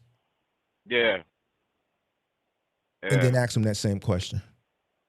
Nah, I got you. Like, listen, everything that you say be making sense, man. It's just that, you know, some people got to really just listen to it and let it sink in and digest it. You know, a lot of times people just, you know, they won't listen. They'll be like, oh, like the NW Lou guy say, you know, you probably got people like, man, he just hating. He don't want us to do this and that. But it's like, nah, I'm telling you from experience, being someone that's been in the game for years, I'm not asking you for no money. I'm up here giving out free game. Like, I want to see you win. You know what I mean? Like, you for the people. You know what I'm saying? And you say that all the time. Like, you from the for the people. You want to see, you know, the people win, the brothers win. And I know you got a lot of different cultures on your channel and everything, but you want to see the people win. And you want to see other people win as well. You understand what I'm saying? So it's just that I look at it with us being us. You know what I mean? You get that mentality, man, because like you said, you was nailing it as well with the most recent topic that you had. Like, damn, you can't be winning out here because now people, you know, they gonna look at you funny. Well, I mean, it been like that. Stuff been like that. I mean, you know, much as it is now. I had this conversation this morning offline with one of my homies. I think Anton was talking about it this morning. Like, yeah, because it's people so fucked up right now. You know, this is probably the most misery loved company society that I've ever seen. You can't even go to Roof Chris without a motherfucker being mad at you because they can't go. You see what I'm saying? It's fucked up out here. Nah, you right. Nah, you right. And the reason why I say it been like that, because I'm talking about like a lifestyle that I lived in the past. Like when you in that life, man, it's always gonna be like that. Hey, jokers they don't want to see you on top. They gonna be hating, bro. And in that game, that's when they go behind your back and put them folks on you. Oh, yeah. They got we got what my man said in what was that in Belly? Oh, I gotta drop a dime on him. Yeah. we gotta get him up out of here. Yeah, sir. You know what I'm saying? That's how that works. But it's just the mentality, the mind of people, man. And like I say, I get what you're saying. I mean, it make 100%. It makes sense. I understand that. But some people just look at entering in the game a different way. Like, hey, if this is the only way I got to get in, I'm going to get in. You know what I mean? And they're going to do what they got to do. And like I said, my whole thing was that I was like, I guess Mark is kind of looking at it like you're just going to wind up paying more in the long run. And, that's just the price some people have to pay. You got to pay more in the long run. I think it's foolish. Listen, yeah? 50,000 is people that don't even make that in a year. So if I know I can put that 50 in my pocket, why would I give it to Top Mark? If I know I can put that 50 in my pocket, why would I give it to you?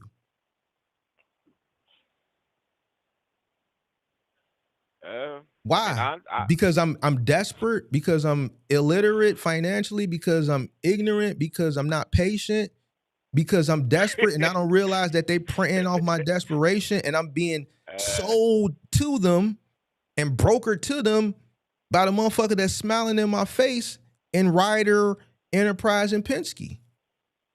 Well, they want to make that sell. They want to get that commission. So at the end of the day, if you're making a poor financial decision at your inception, how do you think your longevity of your business is going to go? When you're making a very crucial decision, your truck. Yeah. You dig what I'm saying? So, you know why I have so many of these case studies? It's because people send them to me. Every time I do one of these live streams, here come the emails. Mark, can you look at my deal? Every time. That's how I get them. And then I break it down. Look at the guy last year. I know you seen that one. He thought he was financing a truck. He was in a lease. I had to read through that whole contract. That motherfucker never even gave me a super chat. I read through that whole fucking contract. Oh, yeah. I remember that one. That motherfucker, we ain't seen him since. I read through the whole contract. Yo, you leasing the truck. What do you mean, Mark? I've been paying this truck 2 years. This a lease, bro. No, it ain't. This ain't when they told me. Motherfucker signed a lease.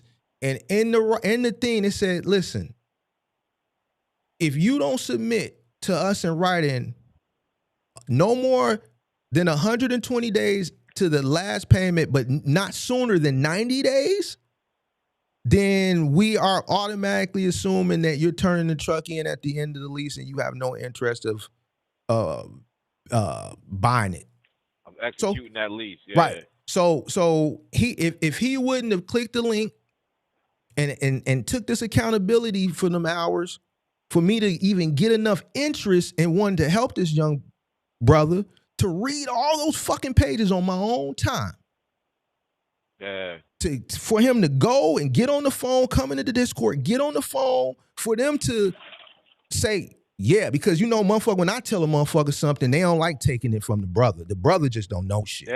Yeah. My mama say white is right, black don't know it. But black motherfucker, another black motherfucker, you just can't accept what a black motherfucker tell you. You know what I'm saying? You gotta go. So he had to go hear from them. You see what I'm saying? You had to go hear from them. I'm on the call with him in the Discord. She admitted. She tried to dance, but she admitted.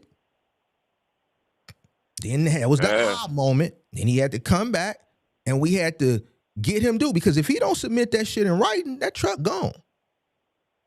And the verbiage is set you up no more than 120 days, but no less than 90 days. The verbiage is tricky. It's setting you up. It's to purposely confuse you. They know we don't read. That's what I was about to say. You see what I'm They saying? ain't read nothing. So Yeah, so nah, I got when you. I do this hard accountability, I'm not telling anybody. It's just what black motherfucker just hate to accept is accountability and accepting it. Yeah, And this why motherfucker is like a repeated cycle, making the same bad decisions over and over and over and over and over and over and over again. Like I didn't tell that nigga nothing wrong, and he still nah, not at had to all. go get fine. You dig what I'm saying? Yeah, But it's like, bro, I'm never going to listen. I'm not going to never sign, nigga. I don't listen. I could lose everything and want to re-enter. Let's say I lose everything and want to re-enter. Let's see, I don't even got my trucks no more. I want to re-enter, lose everything. I'm never going to sign one of these deals. yeah. I would You never know what do you it. know. So I would never promote anybody else to do it. I'm going to come in the same way, cash. I'm going to stay down till I come up and run that bread up, and I'm going to come in cash. Yeah. I'm not going to, why would I put myself in the trick bag? It's not the only way. Let's say I'm fucked up, I lose everything and my credit fucked up. Not doing it. Fuck it. I know I'm going to build credit up, but man, I'm finna go work 2-3 jobs. I'm going to go do whatever gig. I'm going to find a job stocking shelves. I'm going to go work another job stocking shelves, and then I'm going to do some gig shit, and I'm just going to thug it out for 12 months. I'm going to run up as much money as possible, and that's what I'm going to have to do. Yeah. And then Well, you know, I'm going to come in. Well, see, another key word that you keep saying though, Mark. That's what you would do. You know what I mean? Like you and other people are different, man. But see, you're doing good work by putting the message out there. It's just, are people going to be willing to accept the message? And those that accept it and they take it and digest it, you did your job. They Those don't have that don't want to do it, they don't. Hey, let them go Ooh. crash out. I mean, We need the those. way I look at things too, yeah. I mean, the way I look at things, man, like, you know, after reading, like, you know, the Maxwells and all them books, John Maxwell, it's like you win some, you lose some, or you don't live and lose, you live and learn. So if a person is getting in that situation, you know, don't take it as a loss, take it as a lesson. You know, you learned something, you learned that was the messed up way.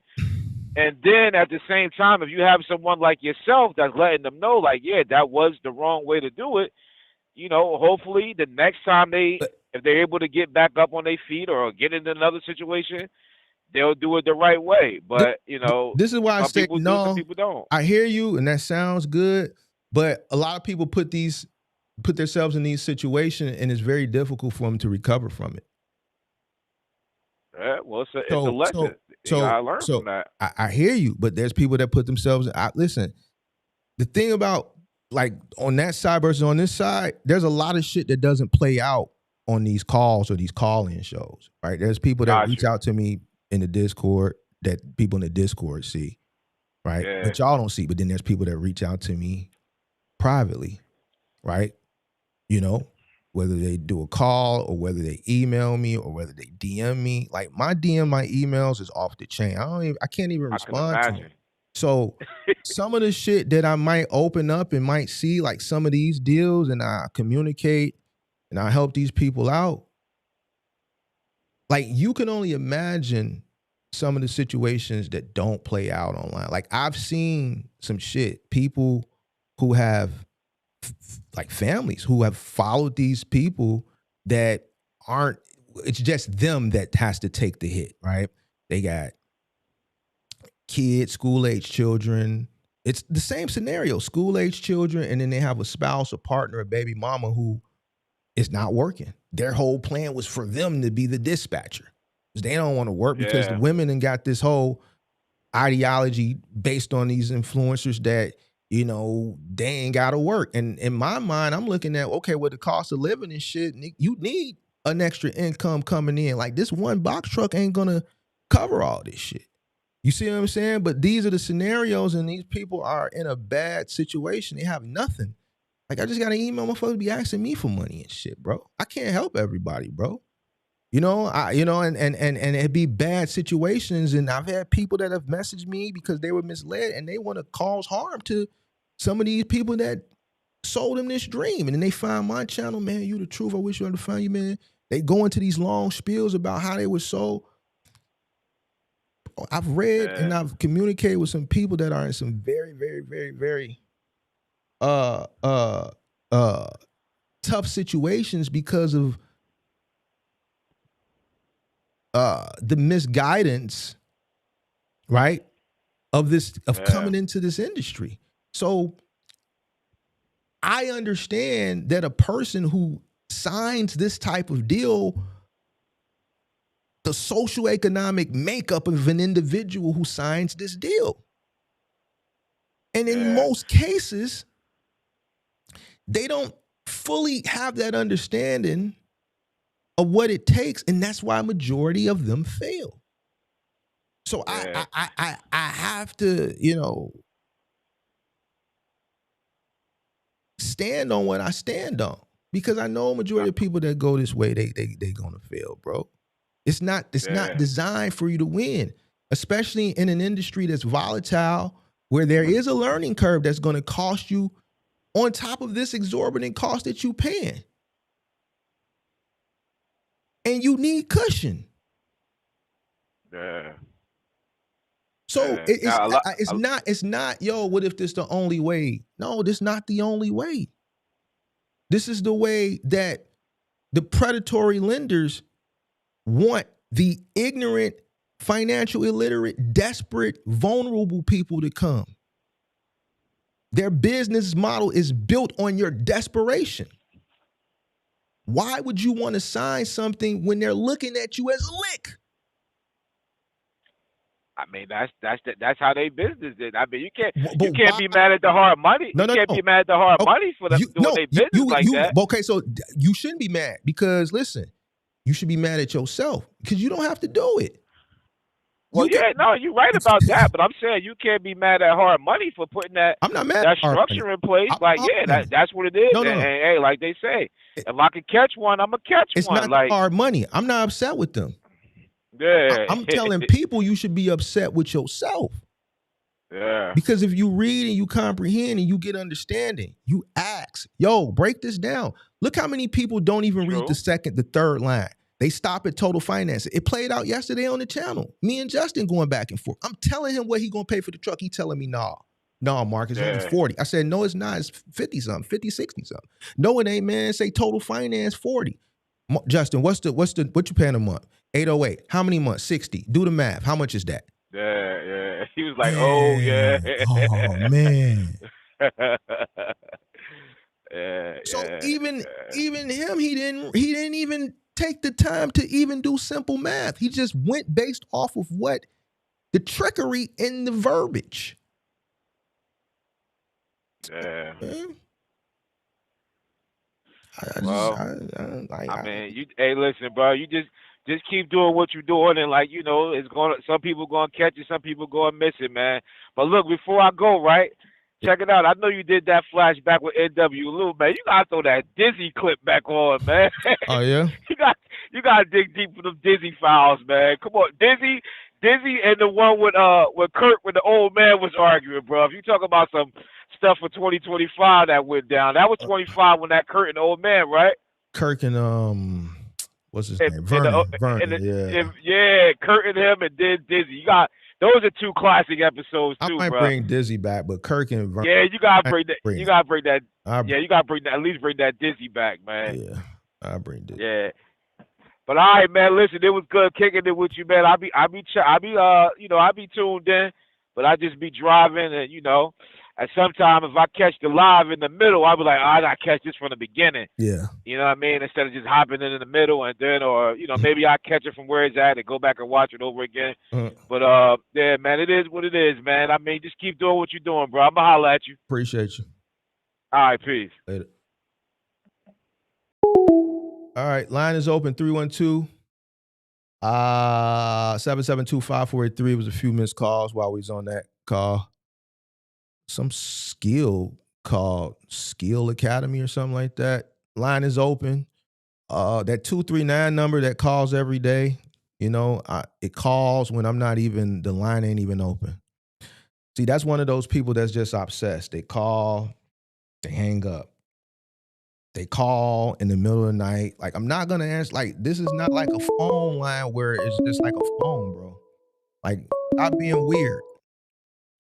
Hello? Yo, what's going on, Mark? What up? What's up, man? Hey, I just wanted to call you, man. I'll be watching the show. I'm an owner-operator based out of Charlotte. Just wanted to say, man, I appreciate all the advice and knowledge you be giving out, man. I wanted to chime in on some of the stories that you were just talking about or whatever. All right.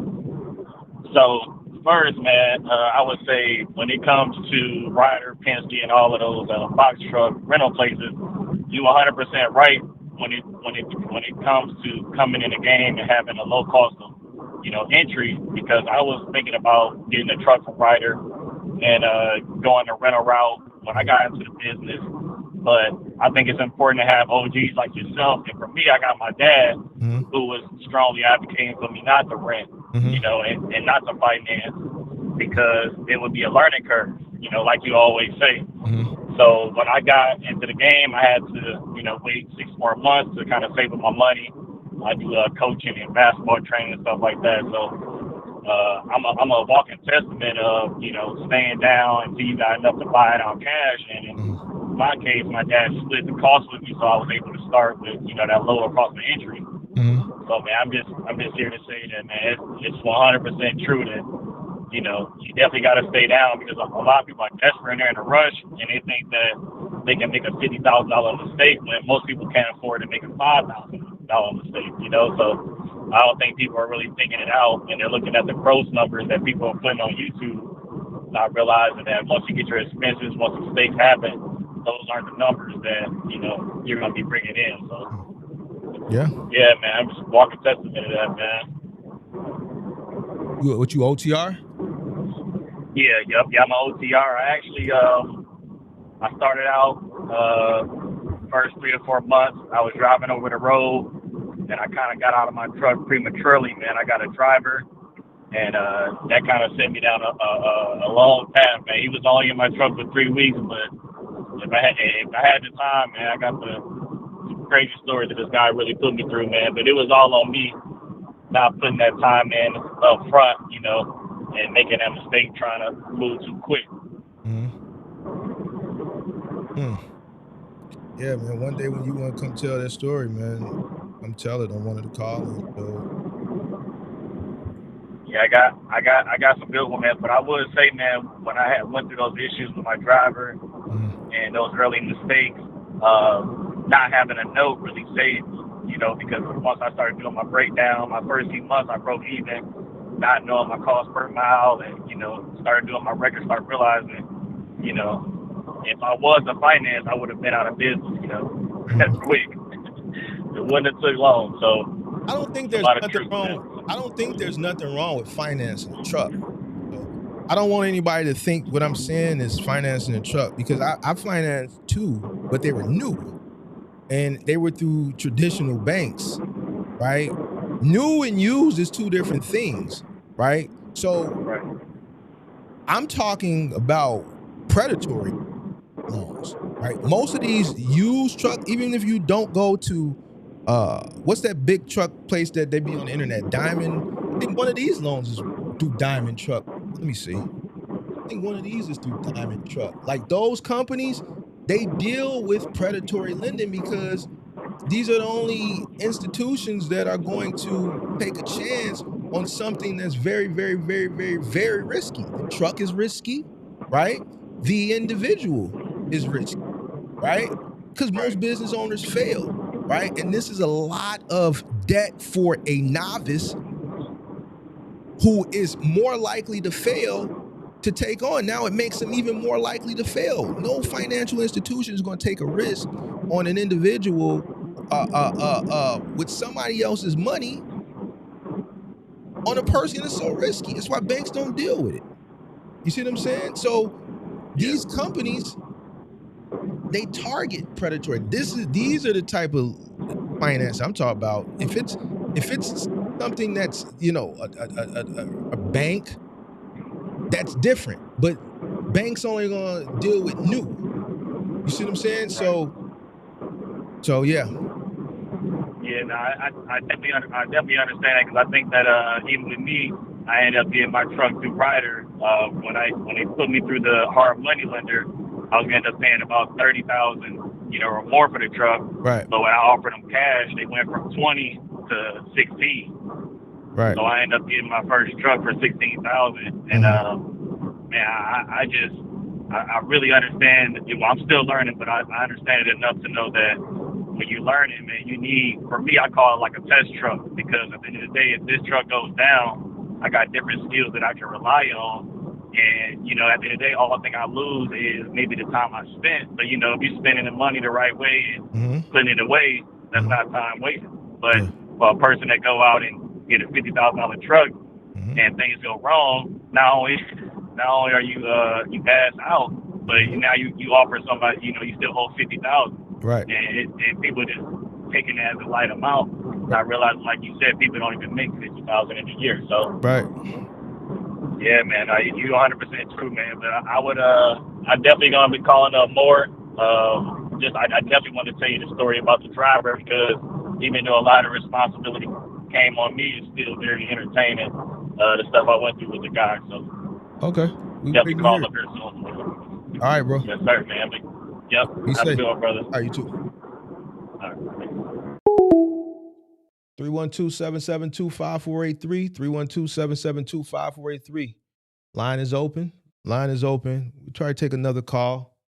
312-772-5483. 312-772-5483.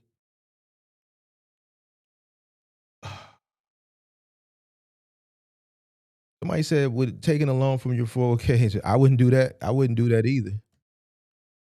I wouldn't leverage my house. Like, I remember it was a lady very early on. I don't know if it was from my channel. I don't know if it was Kirk's channel. It was one of our channels, or maybe it was a call-in show from the Wise Man. I don't remember. But it was a lady that literally, I think, leveraged her home and failed.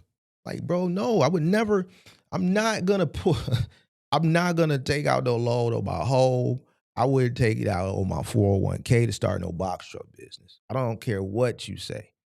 Not doing it. Not doing it.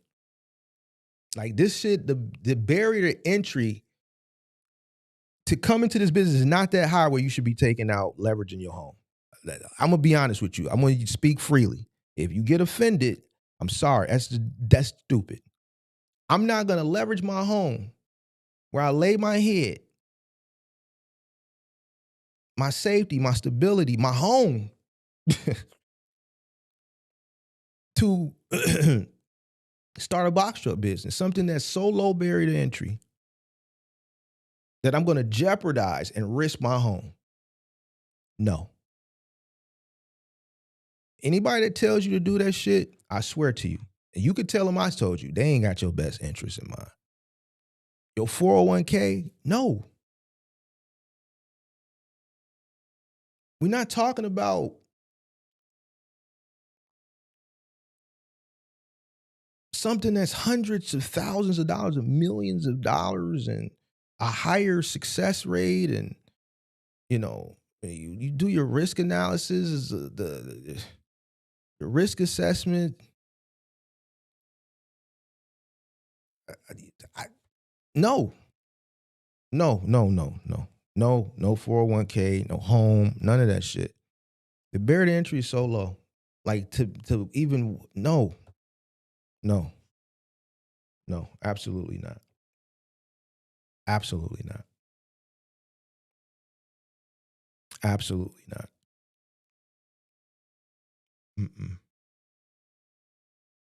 So 312-772-5483, 312-772-5483. Line is open. 312-772-5483. We just take one more.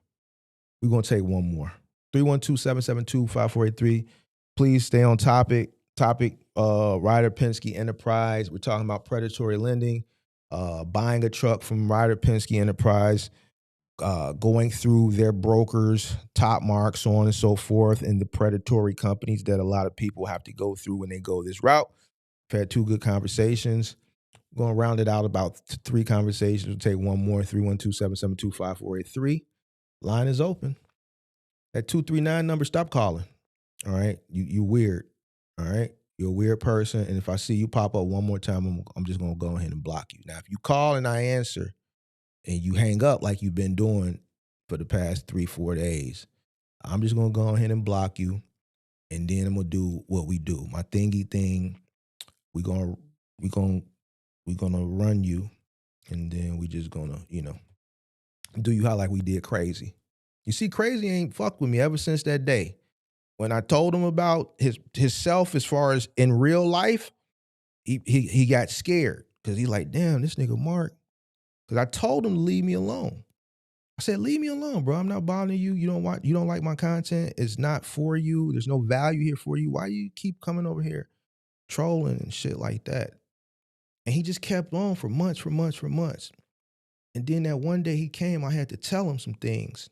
Some people got it. He really got it because there was extensive things that had to be done for me to have this stuff. And he thinks that he can hide behind Gmails and switching Gmails and things of that nature. And that doesn't, when you have resources and there's people that do certain things for a living, you can't hide. That motherfucker ain't been back since. Remember that 2 weeks ago when I had to do that to him? He ain't been back since. That's all it took. So Mr. 239 number. If I could do that to a motherfucker off of who's constantly coming from different Gmails and shit, what you think I can do when I got a number? Just stop. It's not that serious, bro. Leave me the fuck alone. All right? Just leave me alone. Stop calling. Stop, bro. Because you're not getting through, bro. It's not a phone, bro. It's an online number that I don't turn on and I turn off when I do the show. So when you're calling all these times, no one's answering, bro. I'm not even hearing it. So you're wasting your time. Stop doing that shit. Shit is weird. Goofy. Find you something to do that's beneficial. Use your time wisely. You dig? All right? Stop. 312-772-5483, 312-772-5483. The line is open. We're going to take one more caller. 312-772-5483. All right. Make sure it's on topic. Girl said they don't come with business plans. Yeah, most people don't have business plans that go that way. It's getting worse too. Credit rules are changing. Credit rules are definitely changing. They're getting tight. I answered that one. Heavy Chevy said had great credit and still ended up. Hello? Hello? Hey, what's up, Mark? What's going on? Oh, nothing much. This is JB with JB Roads. What's going on, man? It's going, man. It's raining here in Tennessee as we're working. Okay. Just to go on topic, I like what you're saying. I preach this stuff all the time to people I know and guys that at least onto my company or whatnot. I'm a over-the-road trucking company, dry van, or really power only right now. But, you were talking about back in the day in the 2000s when you had the lone places in the hood and the poor communities, right? Mm-hmm. And, I got myself into a pickle. I panicked. Mm-hmm. Got desperate at one point because, I thought I was going to go under, and I did a merchant cash advance, sort of on the line of the same topic. Mm-hmm. And I don't know if you remember a couple days ago I posted in your comments. Was it a daily debit? It was a weekly. A weekly, okay. I commented a while back, and it was I was doing a little over $3,000 a week in payments back to merchant cash advances. So, yeah. Those loans still exist. Merchant cash advances still exist. Yeah. it's basically the same thing as like the payday loan places, just on a business level. Yeah, on business. I was like, wow, they got loan sharks even this far up. Mhm. Cabbage. I think Cabbage did it before they got bought by American Express. Right. On Deck, Credibly.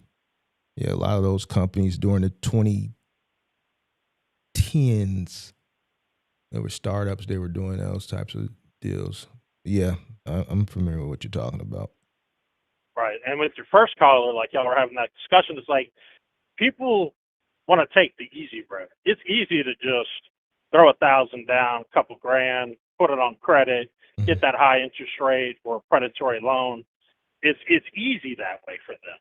Like, if you're not willing to work from ground zero and work hard to be patient, save your money, and not take the easy path, then how are you supposed to be successful if you're not willing to work and be patient from ground zero? Yep.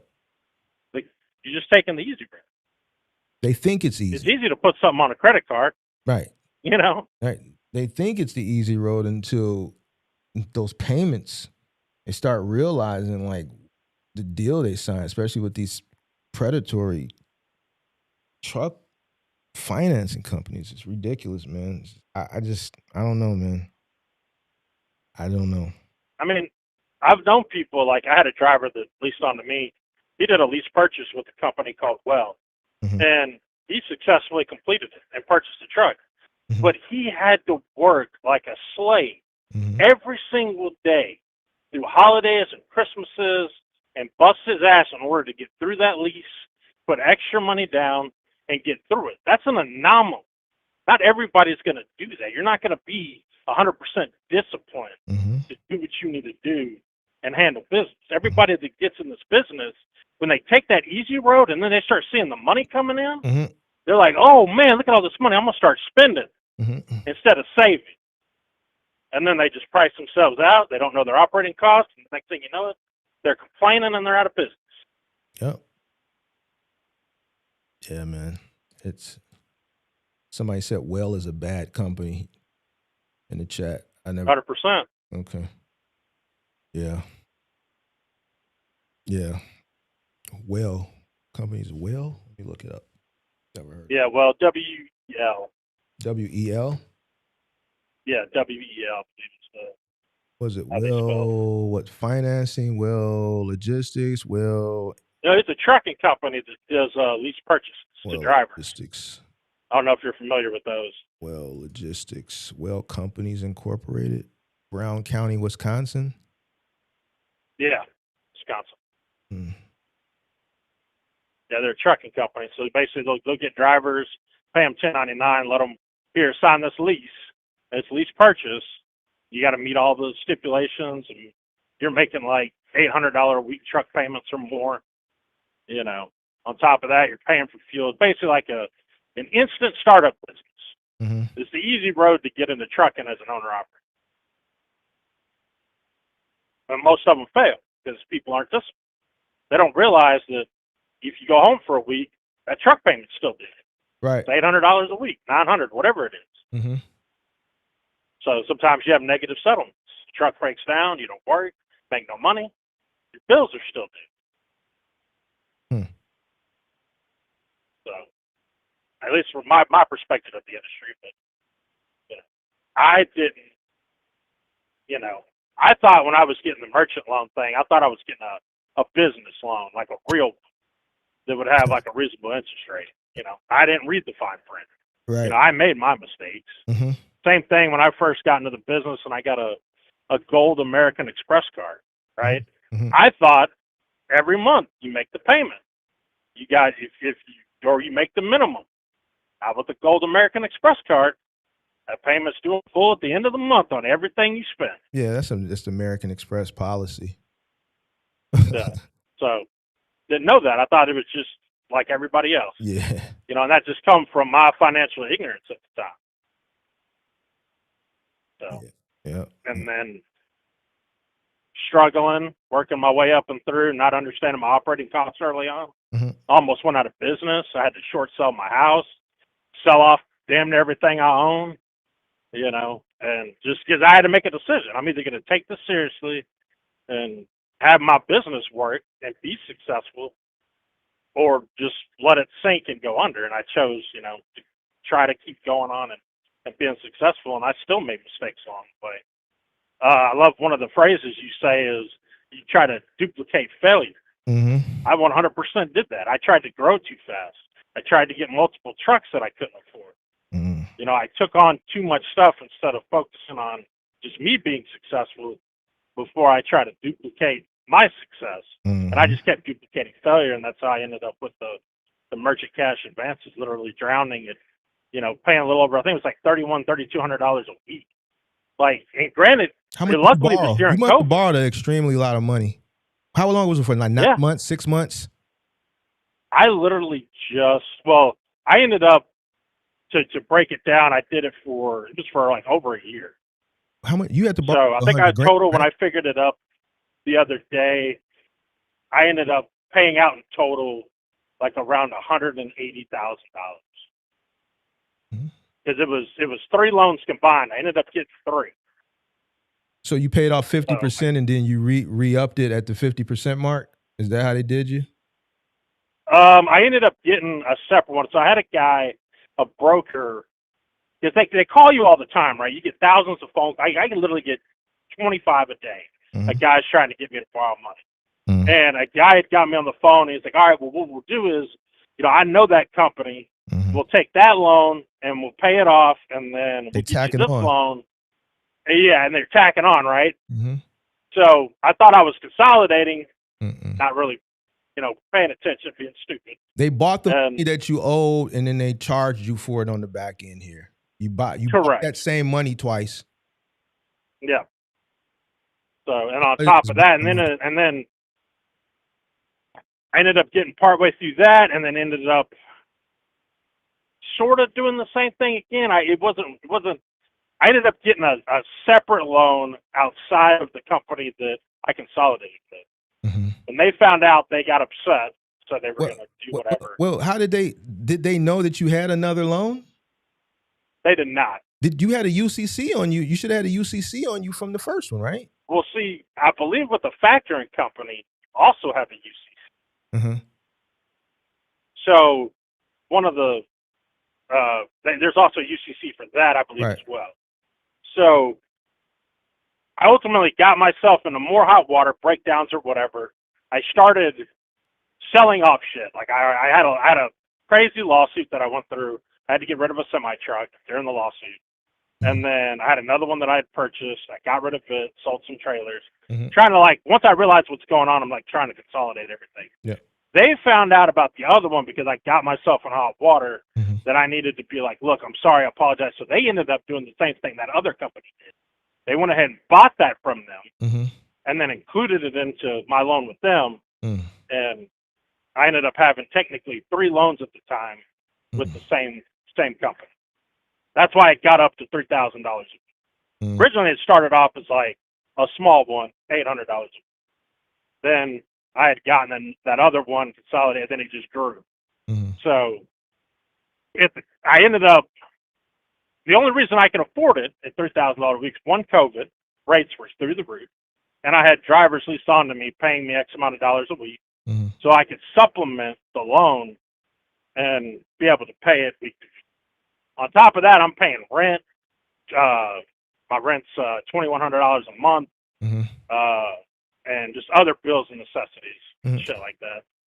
So eventually drivers come and go. They're struggling as well. Mm-hmm. COVID hits the bottom. I lose trucks. I lose drivers. Get some back, lose some.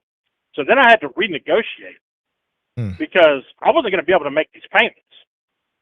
And I had people telling me I should just file bankruptcy. I should just stop paying them. Mm-hmm.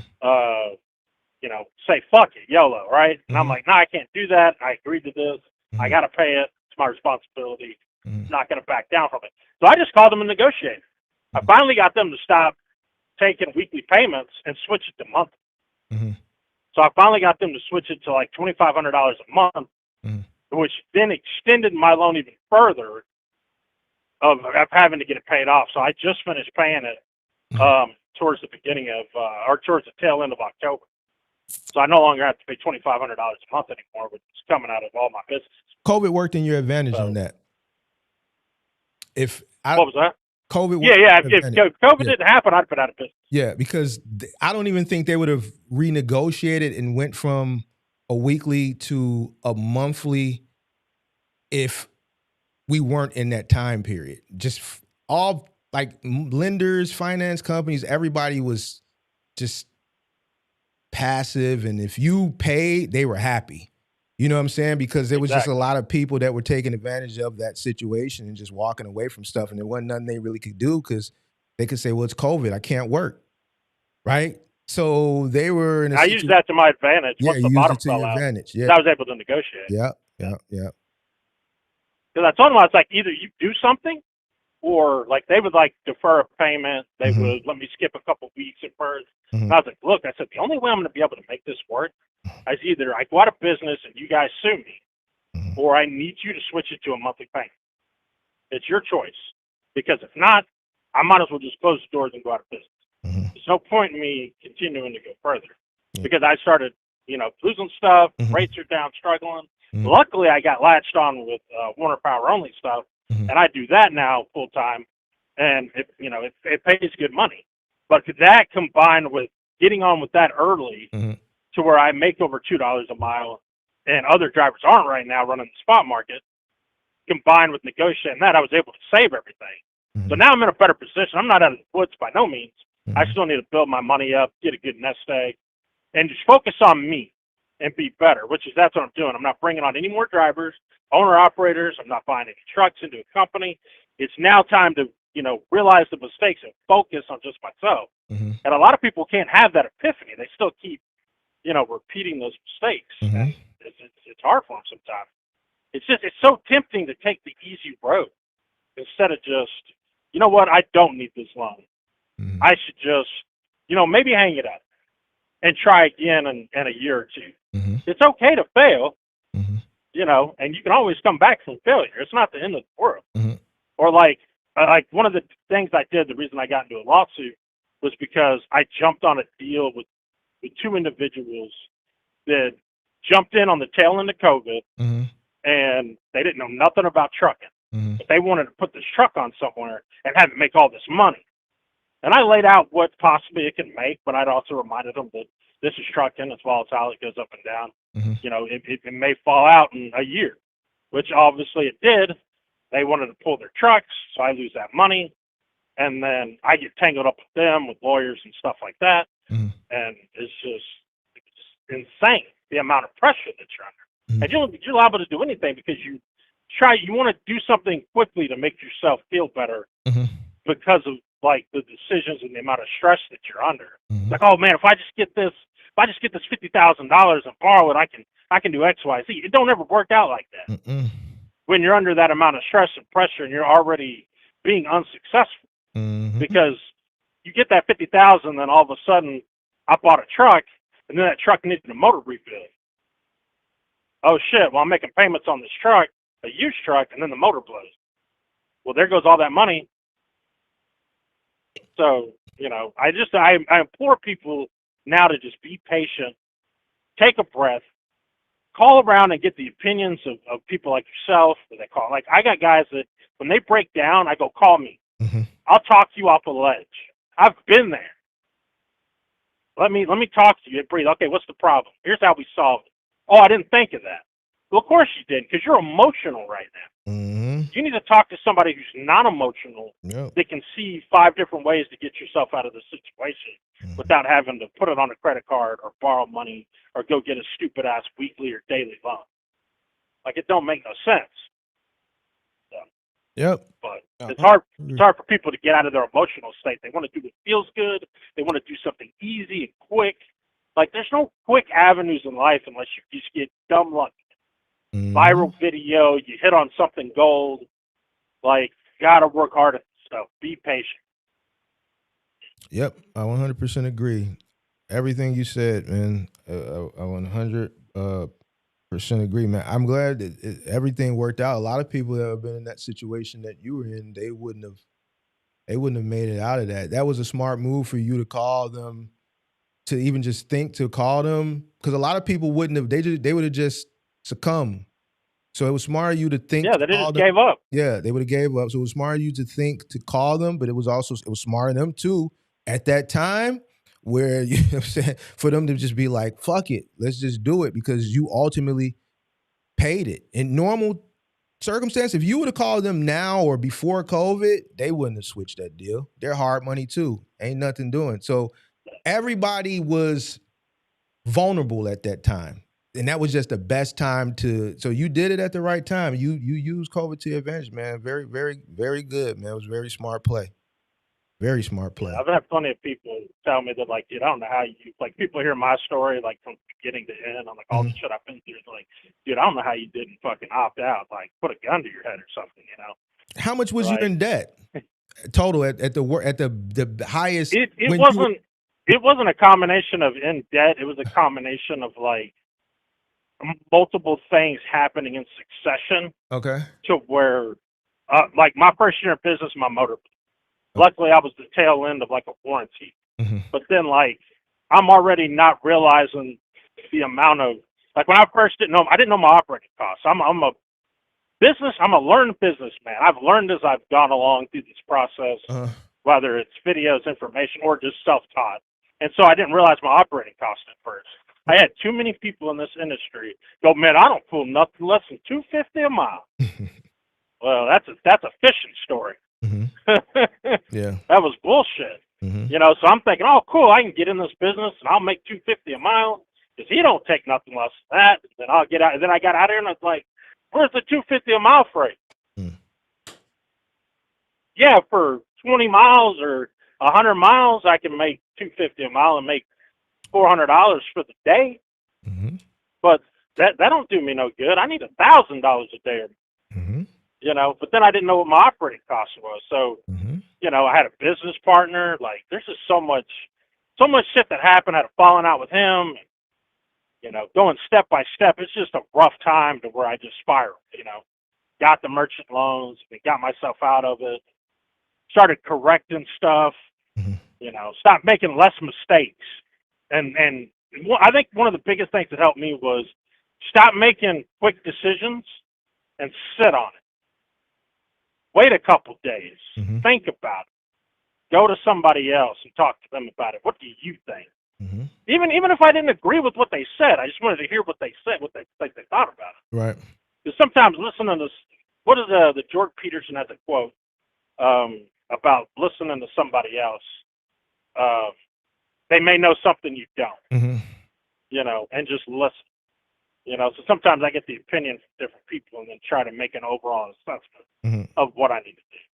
But sometimes being emotional, because you got to think, like, everything that's happened to me, like, I can't tell you how many times that, you know, you'd be depressed, you know, and you're trying to make these business decisions and you're just a miserable fuck out here. You're away from your family, your wife misses you, you skip the holidays, and, you know, next thing you know, you're in a truck stop shower thinking about hanging yourself on a hook.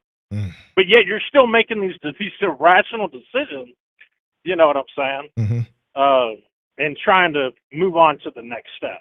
Luckily, I have enough work ethic to where, like, I'll just work my way out of it. I got to keep pushing. I got to keep going. You know, negotiate with people. You know, that's why I like learn, like, listening to people like yourself and other people talk about negotiating tactics and things like that. It's like, well, it don't hurt to ask. It never hurts to fucking ask. You know, same thing with, like, negotiating with brokers on loads. Doesn't hurt to ask for more money.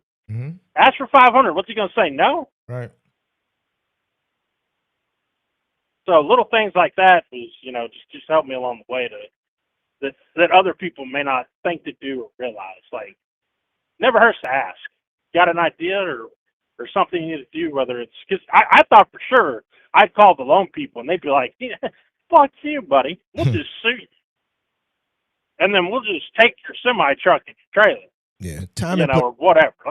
Time and played well in that situation for sure. Yeah. But I don't want people to make the same mistakes I did. Like, just don't do it. Just work hard. Don't take the easy path. It's not worth it. It really is. Hopefully they listen, man. So many people are eager, and you're in a semi truck. You run semi trucks. What's your cost per mile? Let me ask you that. Just at $1.49. And the average rate that you pull on average. Right now I think we're at $2.11. Okay. Loaded. $2.11 loaded, $1.50. Okay. I get paid no matter the wheels are moving or not. Okay. Well, every time the wheels are moving, I'm loaded or empty, I get paid. So you box truck guys, you heard those numbers. And he's in a semi truck. So now, when I had that loan, my cost per mile was higher. Right. But now that it's gone, I'm at $1.49. Listen, you got guys in a semi truck that swear by $2 a mile, and I'm just like bullshit. Right. So, like, bro, you're in a box. Like, I don't even get into those arguments with them anymore. You know what I'm saying? And I just it's just a waste of time. But and that $1.49 pays me. Part of that $1.49 pays me as an employee. Mm-hmm. So, like, I'm good. Even when I'm deadheading at $1.50, I'm making a penny profit. Mm-hmm. Bills are paid. Like that, I never could understand why these other guys kept complaining about everything needs to be $2.50 a mile or a set rate. It's like, no, you need to get your operating costs down. You don't realize that you're fucking yourself. The first mistake I made was not realizing. I don't know why it snapped. I guess because I was listening to Dave Ramsey a lot. Mm-hmm. And I was like, wait a second. My personal life is also a business, mm-hmm. technically. If Mm-hmm. you treat your personal life like a business, just like you treat your business like a business, mm-hmm. then you need to operate it with slim margins. Mm-hmm. So I took on a business, took on a truck payment, insurance, paying for fuel, paying a driver's salary, paying the other owner's business partner money as well. Mm-hmm. And then also I'm paying for a mortgage, a $700 car payment.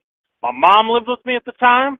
I'm paying to support her. She's disabled. Mm-hmm. Like, I'm taking on all this stuff, and it's like, whoa, yeah, of course my operating cost is through the fucking roof. I need way too much because I'm got $10,000 in personal shit, and then I've got thousands of dollars in business shit that I got to pay for a month. Right. Like, just your head explodes like that one commercial. Back of my head blew off, and it's like, holy shit, what am I doing? Oh, I need to correct this immediately. Mm. I got behind on my mortgage, did a short sale, got out of it, put my mom in an apartment. I negotiated with the apartment people because my mom didn't have income. Mm-hmm. So I had to negotiate with the apartment people at that time to prove that I was giving her money to pay her apartment while I was on the road.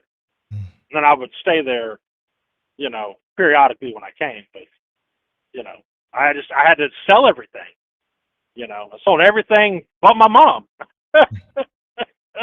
and downsized everything to where, like, just paying for a small apartment, 1 bedroom, her to live in, mm-hmm. and for me to use when I pass through, take a shower, change clothes, do laundry, eat, and then go back out on the road. But I had to do that so fast or I went out of business. I was literally in my truck, laying in bed, going to sleep, thinking I was literally going to hang it up the next day. I was just going to drive home, say, fuck it, I quit. Down to my last $300 in the bank account. What year was this? Enough. This was 2017. Mm. And I was just like, take this last $300, I was just going to quit. And then, luckily I had some people call me, give me a little support, go, hey man, you can do this. You just got to get out there, bust your ass. And I got motivated again and took that $300, filled up the tanks, and went back to work and just kept working. I even let my insurance lapse at that point. Mm-hmm. Insurance company told me, don't ever mm-hmm. fucking let this happen again. Because I explained to them the situation. Because if you ever do this again, it's a no-no. Right. You're fucked. So, but. Man, that was a hell of a testimony right there, man. Glad it all worked out for you. Down to my last 300. Man. So I hate hearing these stories of these guys complaining. Down to my last $300. And you're out here bitching? You don't even know what you're fucking doing. And you're out here spreading this bullshit. Bullshit that ultimately got me in trouble right off the rip because I was a sucker into it. Mm.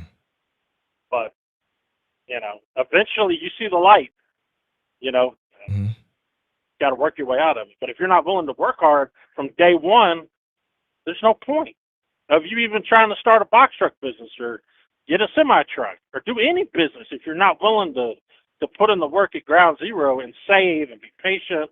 Yeah, that deal came along. Well, it ain't the right time. Mm-hmm. So just let it go. Another deal will come. Thank you. It don't have to be that one. That's what I should have did when I had those two people in their semi-trucks. I should have just let it go. Mm-hmm. Wasn't the right time. Yep. But I had to jump on it. And then it cost me. I was the biggest loser in that lawsuit. I gave away a $40,000 semi-truck just to get the lawsuit to go away. Because I needed to stop the bleed. I couldn't spend any more money on a lawyer. I don't know if anybody in here has lawyers before. They're fucking expensive. They're retarded expensive. So, just to send emails. Yep. Man, bro. I'm rambling at this point. I ain't gonna. No, I mean, it's a good testimony. I mean, I'm looking at the numbers. The numbers haven't moved, so people are interested. The numbers haven't, as far as the viewers, they haven't went down. They've been steady. So this story captured the interest of everybody that was in here for one reason or another. People in here value that story for one reason or another. It was. Yeah. These are the stories that, you know, aspiring people that are looking to come in need to hear, and the people that are in here, that are out here, they need to hear it. You know what I'm saying? So you're basically owning up to the mistakes that you made early on and saying, listen, if you could do things over again, you would have did them correctly. You admitted to not even knowing your operating costs. You were just one of the few that persevered. Majority don't, right? So yeah, man, it wasn't rambling, man. That was a testament. Well, the other thing too is like I kept going like, why isn't this working? Like, why isn't it like what's wrong?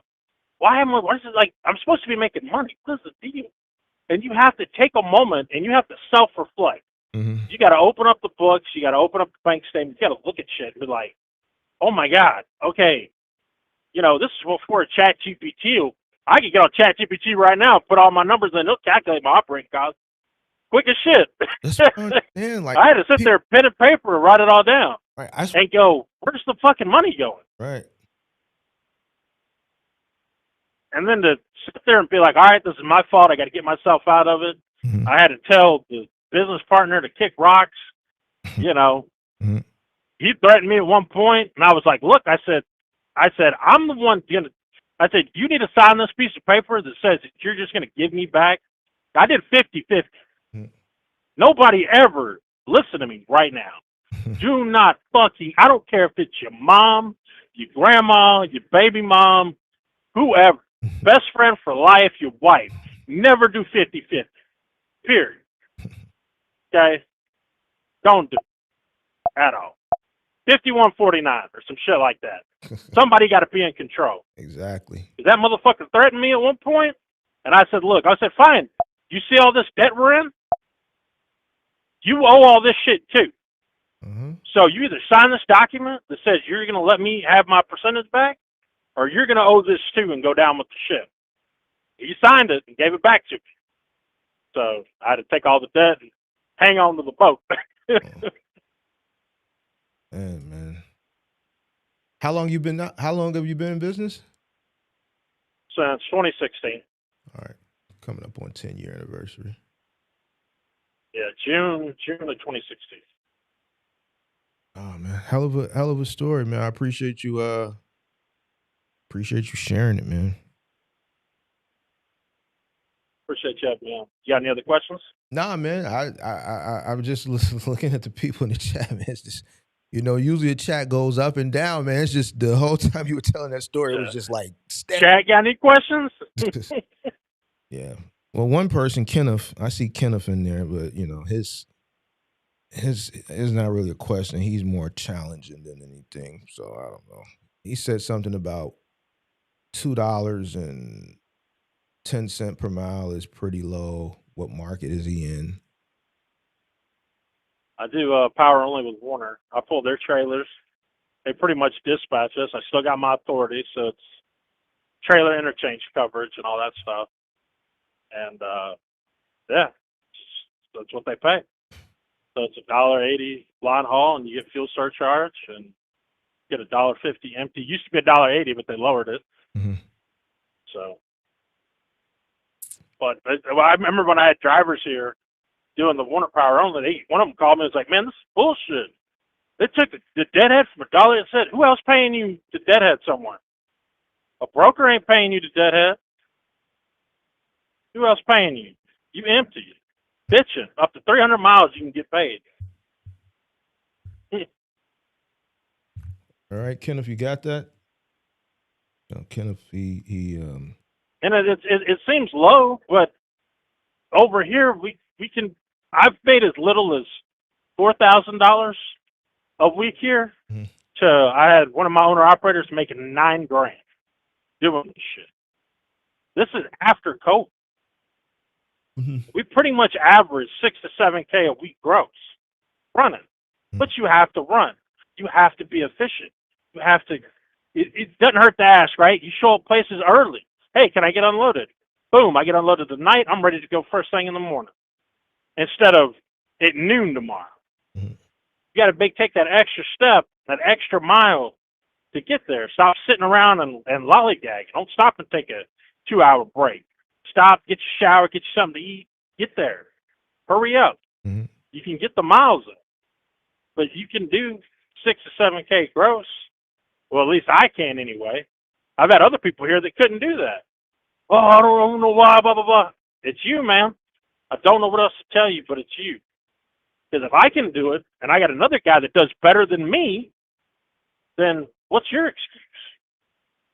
So, now granted, they don't pay everybody the same, but I got in early. That's just my luck. So, but it's still decent money, and it's consistent. You don't have to worry about trailer maintenance. You don't pay for tires. If something breaks on this trailer, it's paid for. They come and they fix it. Their downtime is amazing. I have the opportunity to sign up for their maintenance program, so I could use it on my equipment. I haven't done it yet. I'm waiting till the first of the year. But their downtime on like a flat tire or like a trailer repair is like an hour and a half, 2 hours tops. You're back on the fucking road. Like, I used to have to wait 4, 5, 6 hours sometimes, or wait for Jose in a Nissan Altima to come bring me a part. You know what I'm saying? Yeah. And hope he knows what he's doing or brought the right part. You know. But let me touch on that for a second. Parts. For the love of God, guys, don't just go to the dealership. Shop around. Get on the internet. Get a part number. Find you a local alternator repair shop that fixes alternators. It's a cheap part. Like, I can get alternators for like $200. And I keep 2 of them on the truck. I can go swap it out and go, here, rebuild this one. He'll give me one off the shelf and charge me my money, and I'm out the door. Why pay $600, $700, $800 plus a call out?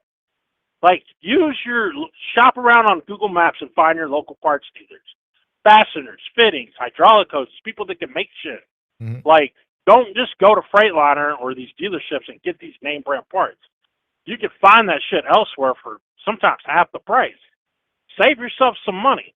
My favorite repair bill is a bill that ain't got a comma. I'm telling.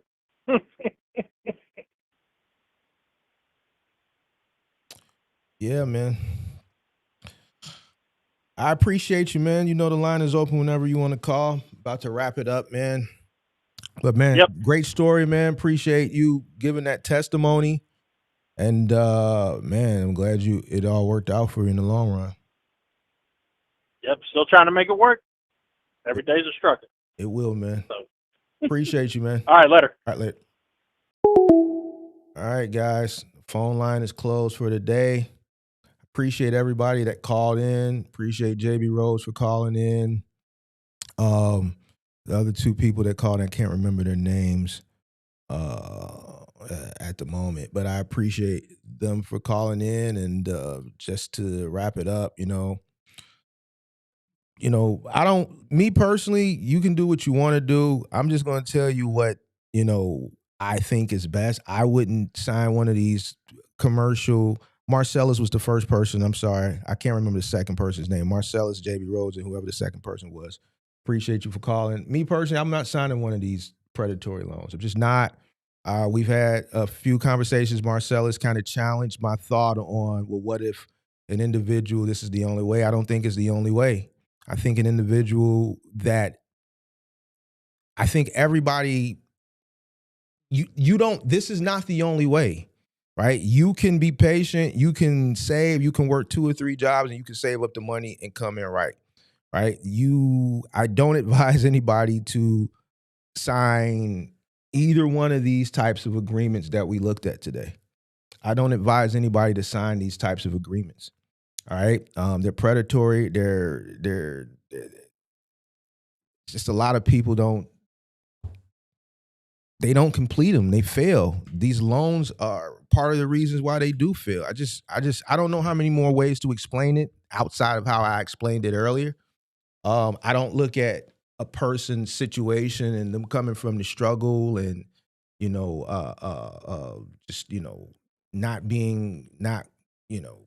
just having the means. I think that's excuses. I think it's bullshit. I think a person that, may not have the resources, I think that's just a person that needs to be patient. Exercise some discipline, get their personal credit together, pick up an extra job. If you really want to come into this thing, then you're going to give yourself a fighting chance and you're going to go about things the right way.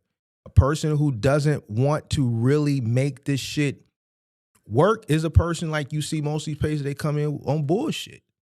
Anything that I do, I want to make sure it's successful. So I'm going to give myself a fighting chance. I'm going to do everything that I need to do before I commence to ensure that I give myself a fighting chance. I'm not going to short sell myself. I'm just not going to do it. I'm not going to do it. No way, no shape, no form, no fashion. If I can't ensure that I'm giving myself a fighting chance, then I'm just not going to do it. I'm going to be patient until I can give myself the tools that I need to ensure that I give myself a fighting chance. If I know I did everything to give myself a fighting chance and it doesn't work, then I'm not going to beat myself up. I'm going to hold myself accountable. I'm not going to put myself in the trick bag. I'm not going to proactively put myself in a fucked up situation. I'm just not going to do it. And I wouldn't advise anybody else to do this shit either. All right, I'm out.